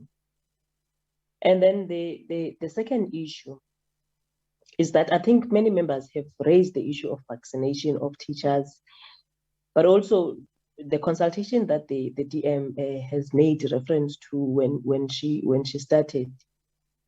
I was listening to the news yesterday on the radio, and Satu was saying actually they don't agree that they must go back to school on the 26th of July, 100%. They don't want their members to go there till at least they are vaccinated. So if we can get a proper understanding in terms of the teacher, are they going to get this vaccination at least before that date? Or how then, if the teacher unions would not want their members to go back, how are you going to handle that situation? And then the other issue that I want to raise is the issue of the gazette that was recently made by the department on the suspension of contact sport. Now, vice versa, the issue that now learners must return. because if you suspended the contact sport, which means you were worried of the spread of the virus, but then when you allow 100% of schooling to proceed, what does that mean? Does it mean that then learners would go back and do the sport when they go back on the 26th, or what does it mean? But safe also to say that, you know, to lose 54% of the teaching time, it's quite a lot. It's quite a lot, even if you would probably say that in other countries, actually, it is 100%. It's quite a lot. And I think as a country, it's not going to be easy for us to recover very soon the time that we have lost. But be that as it may, we would want to shine as a country in terms of producing good results for the class of 2021. Now, in terms of matric passing rate. Now, can you tell us how ready are you in terms of matric? If anything happens, how do we make sure that they are going to write their examination without any issues? I know, or we know, that they have started nicely this year, and at least till now it's June, and nothing has happened. So they have been in class since they started at the beginning of the year. But then, should something happen that would want us to move to another level, that would want the country to adhere to more stricter levels, what then are we going to do? Or at least, can you guarantee us now that you are ready, that at least they will be able to be kept in class till they write their examinations by the end of this year? Thank you very much. Those are the issues that I am raising from my side. Can I then allow the minister to lead the responses? And then, of course, she would allow then the department to respond. Thank you very much.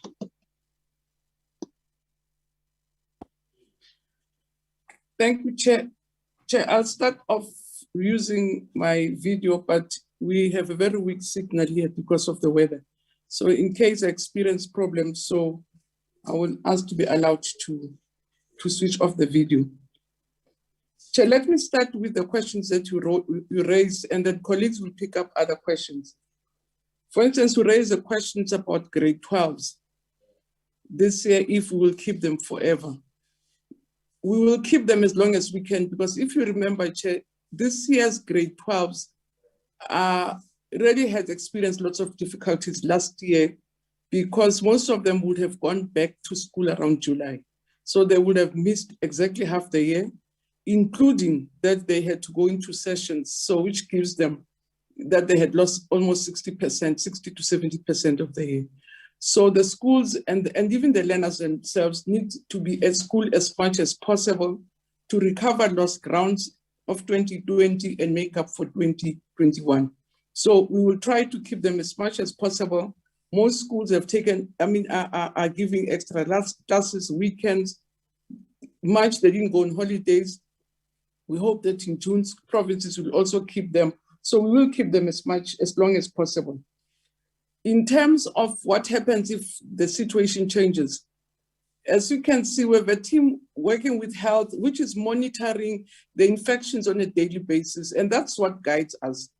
It even guided us on the decision that we think it will be ideal and safe to send younger kids back to school, even in terms of their body size, especially the lower grades, but also in terms of infection rates, that they're lower in lower classes.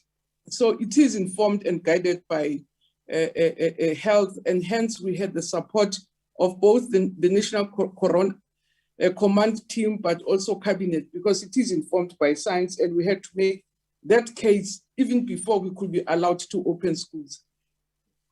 On contact sport, Chair, again, that was informed by a real situation where suddenly we had infections in a very short space of time when there were inter-school sports started. It just happened within a week that we had more than 100 schools that were infected, and we had to say what has caused the problem. And we did pick up that amongst others, it was big school activities, which is your inter-sports, but also it was your contact sport like cricket, like rugby. So it's not all the sports that have been left out. Quite a number of sports are continuing. It's only a limited number of sports which are played by a few schools, so it shouldn't have a serious impact on sporting activities in schools.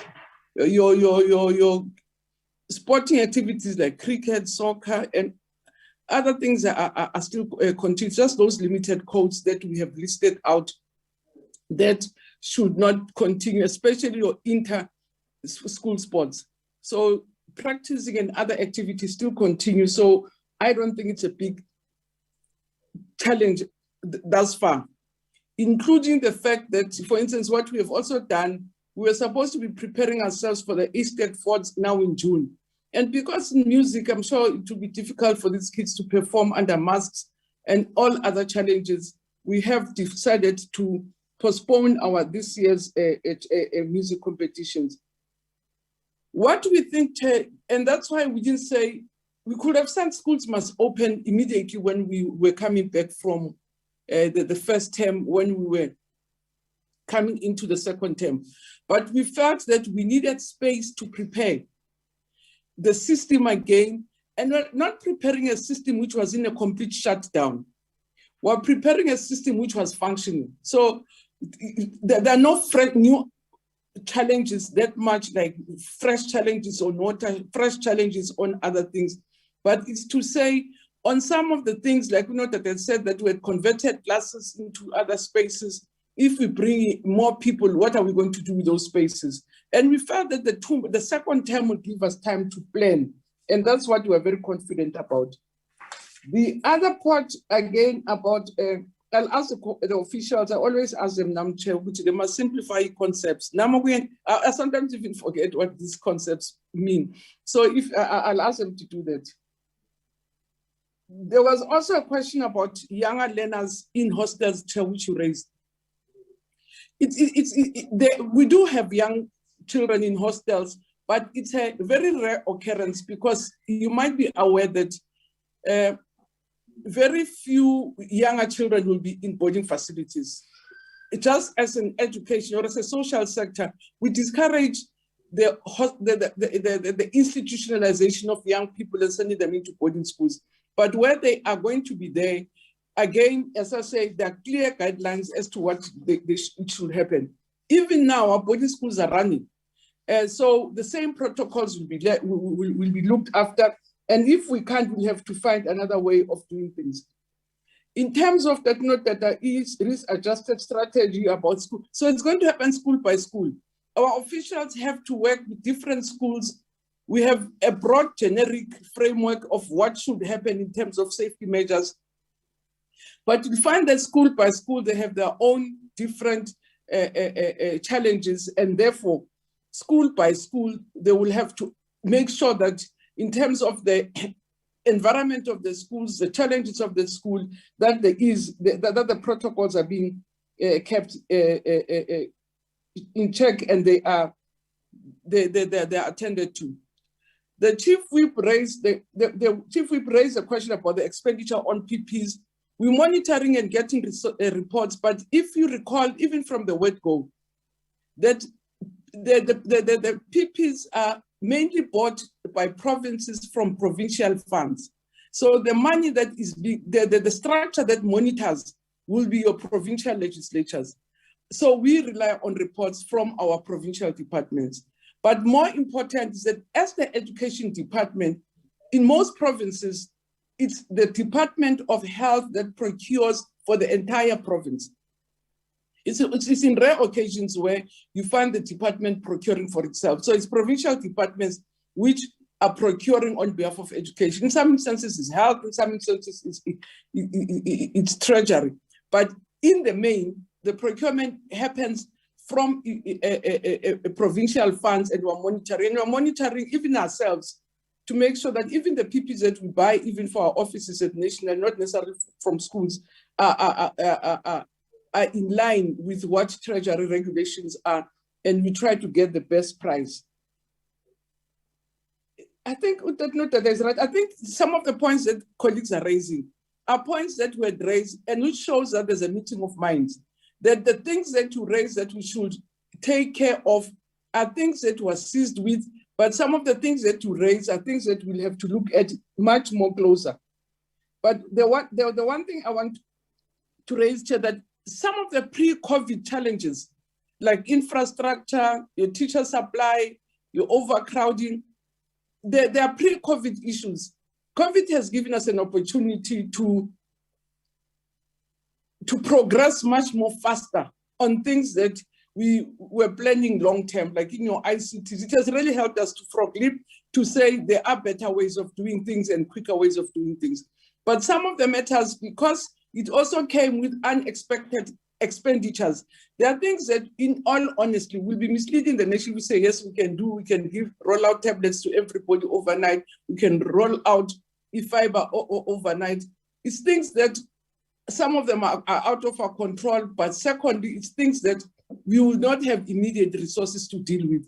All we have to do is to do the best under the circumstances to protect the academic year, to protect, as I say, this cohort generally, because members are quite correct, that the effects of 2020, 2021, we're told are going to be felt 10 years down the line.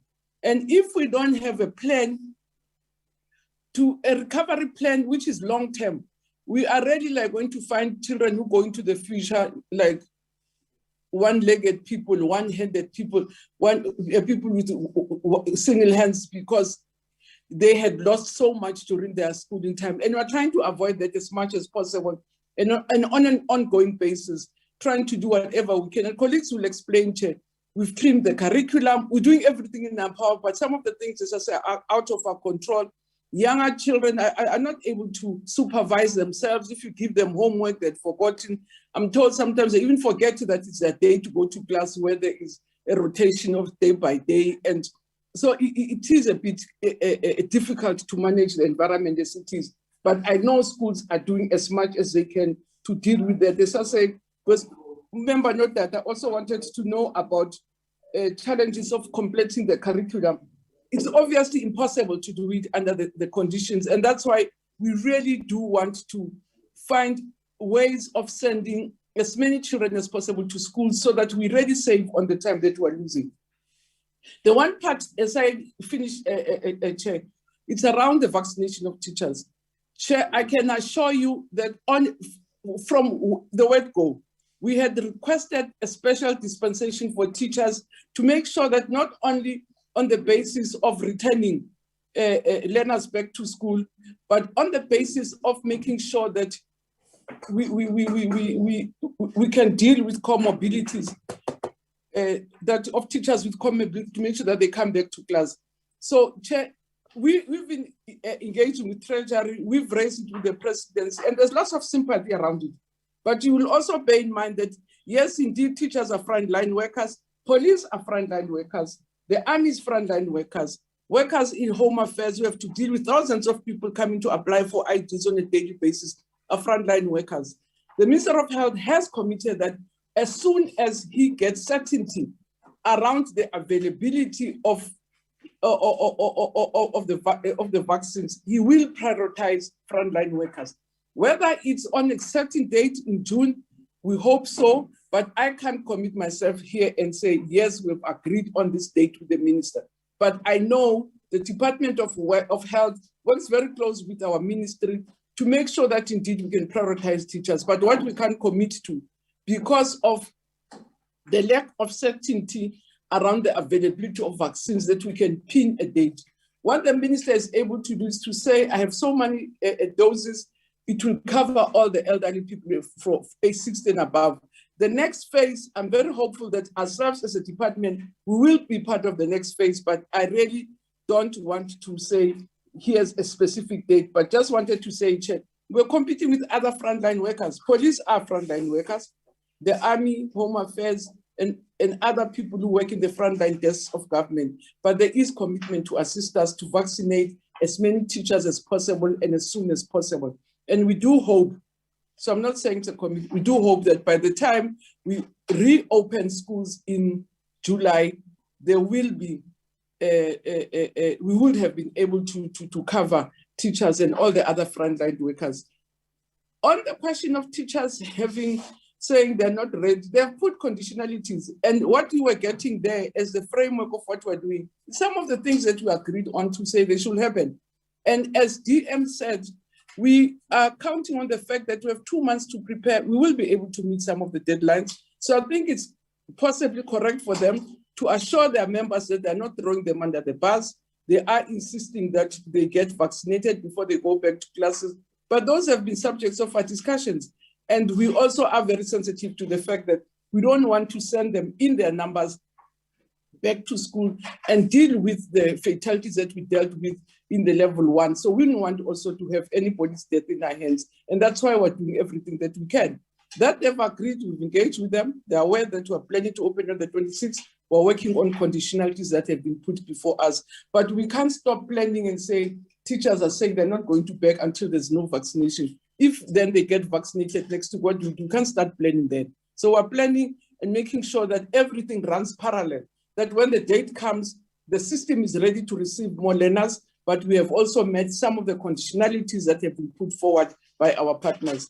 So Chair, if you allow me, I guess I've left other things, but thank you very much for the opportunity to present to yourselves, and also thank you very much for the kind remarks and comments that you made on the work that our officials are doing and the provinces in terms of preparing the system for not a completely full reopening, but to really get the younger ones to go back to class as soon as possible. Thank you very much, Chair.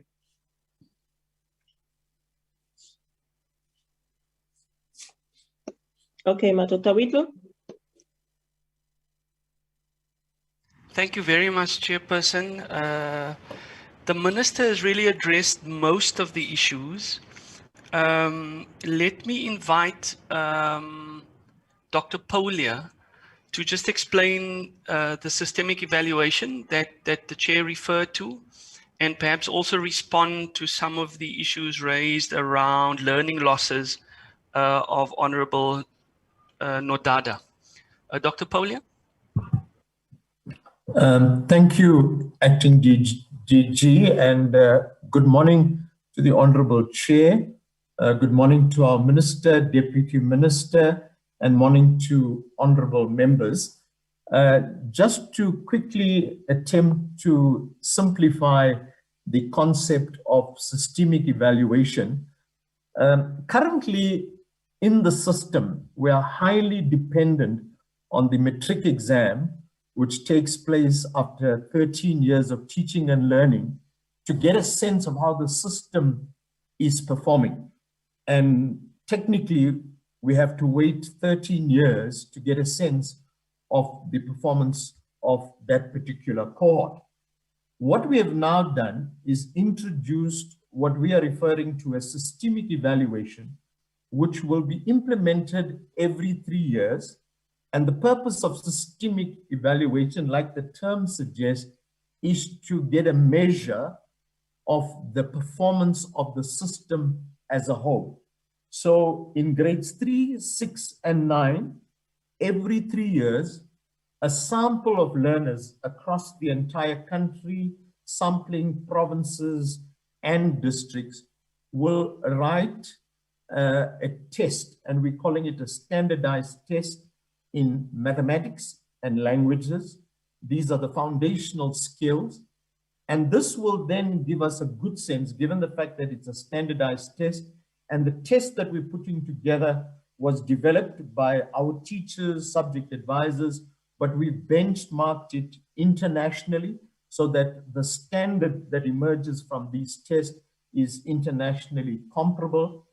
And we will be implementing the first standardized test in grades 3, 6, and 9 in October this year. Now, what is interesting about the systemic evaluation is that we're not only looking at learner assessment per se, but in the schools that are part of the sample, we'll also be looking at the functionality of the school. and we have about 10 criteria that would be used to evaluate the functionality of the school. So in a sense, we want to link the performance of the learners to school functionality.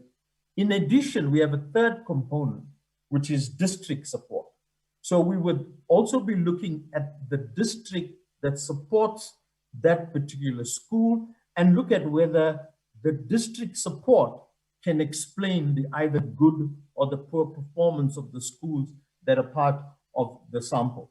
So we're hoping that we'll have the first and the preliminary results early next year. And this will then give us a clear sense of what is the impact of COVID on our learners. And what is important, and this for me is critical, is this then becomes the baseline. And we use this baseline to firstly identify and diagnose what the actual problems are. And this gives us a starting point on which to build on to make sure that our learners meet the desired benchmarks in terms of pre-COVID-19. So that is systemic evaluation. Obviously, it's our first year, but we are getting a lot of support nationally as well as internationally to make sure we get the best model. And we could revise the model as we move along. So Minister will then have a good sense of how the system is performing. In addition, you may have already been informed that we're introducing the GEC, the General Education Certificate, which we hope to implement in 2023. So that again will give us another benchmark in terms of learner performance at the end of grade 9. Moving on to the learning losses and curriculum coverage, Minister has mentioned the trimming of the curriculum, but what I think is critical about how the curriculum was trimmed. Now, given the international evaluations we've done on our curriculum, we've always been informed that our curriculum has a content overload. So what we've done in reviewing the curriculum in response to COVID-19 was to make sure that we focus on core concepts, skills, and knowledge. So what would now happen is that teachers will now focus on these core concepts and skills in the limited time they have available. And we're also saying that the teacher is now the most important determinant of what gets covered, how it gets covered. And as a result, we are encouraging assessment for learning, continuous assessment in the classroom. Now, in the case of every cohort, given the rotational timetable and the fact that there's no uniformity across the system, across schools in terms of the time available, teachers will now have to keep an accurate record of the work covered at the end of every grade. So technically speaking, there would have to be a handover from one grade teacher to another grade in terms of the grade and in terms of the subject, so that we have a clear indication of what has been covered in terms of these core concepts, skills, and knowledge when learners are transferred from one grade to the other. We are also encouraging our teachers that before you start with the topic, do a baseline assessment to clearly understand where learners are, what the learning gaps are, and then proceed. Now, this will not be done in a short period, but the recovery curriculum that we've put in place is initially targeting a 3-year period. So we are saying that in 2021, 2022, 2023, the recovery curriculum is in place. And at the end of 2023, we would then get together, or even prior to 2023, and look at the progress we've made in covering those learning losses. And thereafter, we could adapt our approach in terms of making sure that moving into 2024, we are better prepared in terms of addressing these learning losses. So it's new to all of us. We are obviously latching on to what's happening in other countries in terms of these learning losses, but we believe that the assessment program that we're putting in place, which is based on more assessment for learning, which is more formative in nature, together with the reduced curriculum, will assist in catching up on some of those learning losses. And lastly, Honorable Chair, with regard to our grade 12 class, as Minister has mentioned, they are one of those classes that have been seriously affected. But like Minister has mentioned, we've had autumn extra classes already. And the difference with the catch-up program this year is that it's more school-focused, given the fact that we have to keep our numbers low. And we will make sure that this happens even in the next holiday. And as Minister has mentioned, schools are extending the program on a daily basis in terms of time, and also looking at weekend classes. And we're also saying that there will be no June exam this year, so that saves us another 3 weeks in terms of making sure that this particular class is able to cover the curriculum. Let me stop there for now, Honorable Chair. Thank you. Thank you very much, Dr. Polia. Mr. van der Westhuizen, would you like to just talk briefly to some of the infrastructure mitigation measures that one of the members referred to? Mr. van der Westhuizen?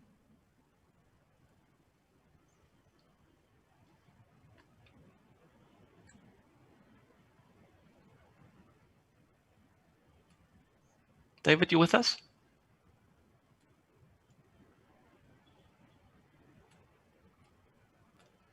Chairperson, it doesn't look like Mr. van der Westhuizen is with us, but just to indicate that we're working with schools to determine where they are going to have difficulty with the introduction of the social distancing measure, and that where those learners are then coming back, we are addressing shortages of furniture, if at all possible, the provision of additional mobile classrooms. We're also checking the availability of water across the system, and where necessary, these will then be provided to schools. If there's anything additional, Chair, that Mr. van der Westhuizen, who is our head of infrastructure, would want to add after this meeting, we could certainly provide that to the honourable member. Thank you, Chairperson. Back to you. Good morning, Dr. Goodall. Okay, please proceed, David. Thank you. Sorry, I had very poor reception here. I trust that we're just talking about the impact on infrastructure. In February this year, we conducted one-on-one meetings with all the provinces, and we asked them these specific questions to say, do you have schools that cannot reopen due to a lack of water supply, or due to sanitation challenges, or due to overcrowding issues? And we have now set up new sets of one-on-one meetings starting this week and next week to engage on those specific issues, where we will specifically deal with the availability of water, the availability of sanitation facilities, and who of any of those schools that are in such a desperate need that we need to go back. The members will recall that last year at the initiation of COVID, we had a whole program for COVID water supply where we rolled out tanks to about 3,000 schools, and we also had a program where we rolled out mobile toilets to about 1,500 schools. So we will monitor it very closely to make sure that we are really acting in a responsible manner from an infrastructure point of view. Thank you. Thank you. Thank you very much, Mr. van der Westhuizen. Thank you, Chairperson. Back to you.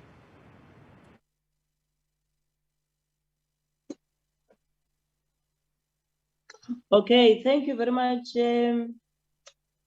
Minister and the team. Thank you very much for the responses. Imagine, how are we going to know now this system evaluation model with how you have explained it, Dr. Polia? But all the best with the model. You must try to simplify these things for us. You know, some of us, we are very far from your level.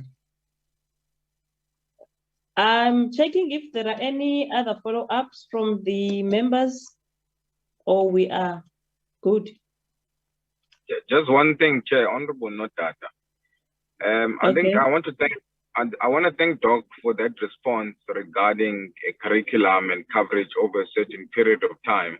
And there seems to be a plan in the pipeline in terms of, 2021, 2022, 23, and moving forward. I think as a portfolio committee, it's something that we need to monitor, Chair One, so that we are able to make the necessary contributions in assisting to make sure that we actually catch up in the, in the short, medium to long term period of time. That's the only request I was going to make. Thanks, Chair. Chair, can I also make a remark? Yes. Thank you very much, Chair. Also appreciating what the responses are given to us and all the clarities. And at least today, Chair, just like you were educated, you know the slogan of COSAS that each one teach one. On the month of youth, we managed to also grab some education. Thank you very much, Chair.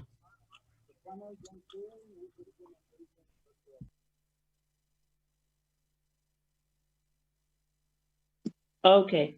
No, thank you very much to all the members. Chair, maybe before you close, can I just emphasize? Okay, yes, the point that consultations were made. Minister did indicate, of course, but consultations were made and with teacher unions, not once, Chair. And this thing of teacher vaccination was not put as a condition necessarily. They said we, as basic education, we need to engage the NCCC that really let teachers come on board. They did not. They all agreed. All 5 teacher unions agreed, because we, at that time, at the time of the starting of the consultation, we wanted the schools to start now during the second quarter. Is the one who pushed us to the third quarter. That's let's prepare for during the second quarter. And we agreed with them. And so it should not be taken that consultation was not enough. It was more than enough. And there was nothing that came as something that will stop them. It's just unfortunate that when they speak other language outside, which is not the language that they spoke in our meetings.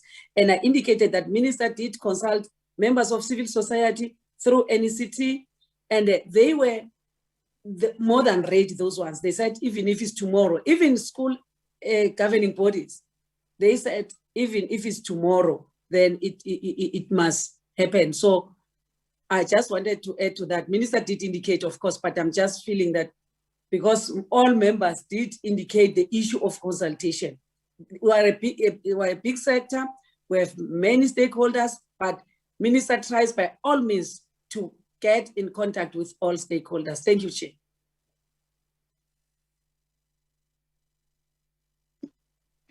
No, thank you very much for clarifying that, DM.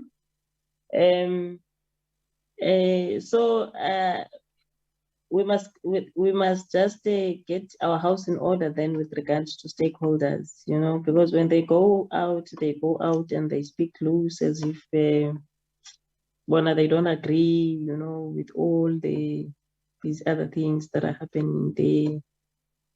But nonetheless, like we have said that, I think from our side, really, if we are really assured that there would be issues of your social distances will be adhered to, and issues of sanitizers, would continue to be there for our small learners. I think in generality now we are of the view that they must go back to school. We can't continue, we can't continue losing teaching time like we have lost. And I must say now, my observation here in my own house is that the more they don't go to school, it looks like they are regressing.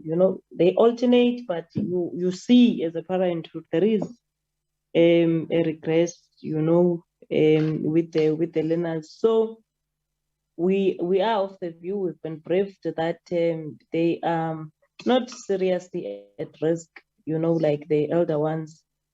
So we are in support, Minister DM and your team, that we must look into these learners going to school, but also we must make sure that the environment is very conducive for them to go back to school. With that as it may, all the best with the preparations, and this is the last meeting for this term. We are going to meet in August now, except that we will have an oversight in the Western Cape during the last week of July. So we hope that you'll be able to plan proper and get our kids to school. So now I would allow the department to leave us so that we proceed with the adoption of the previous minutes. Can I please walk them out, Chairperson? Yeah, that's your job. Thank you very much, Chair. Keep well. Minister, thank you, Chair. I'm walking you out. Thanks, Chair. Minister, the principal No, that's fine. the principal is vaccinated. You are left behind. No, I'm going there. I'm going there at 1. Okay. I'm going at 1 today with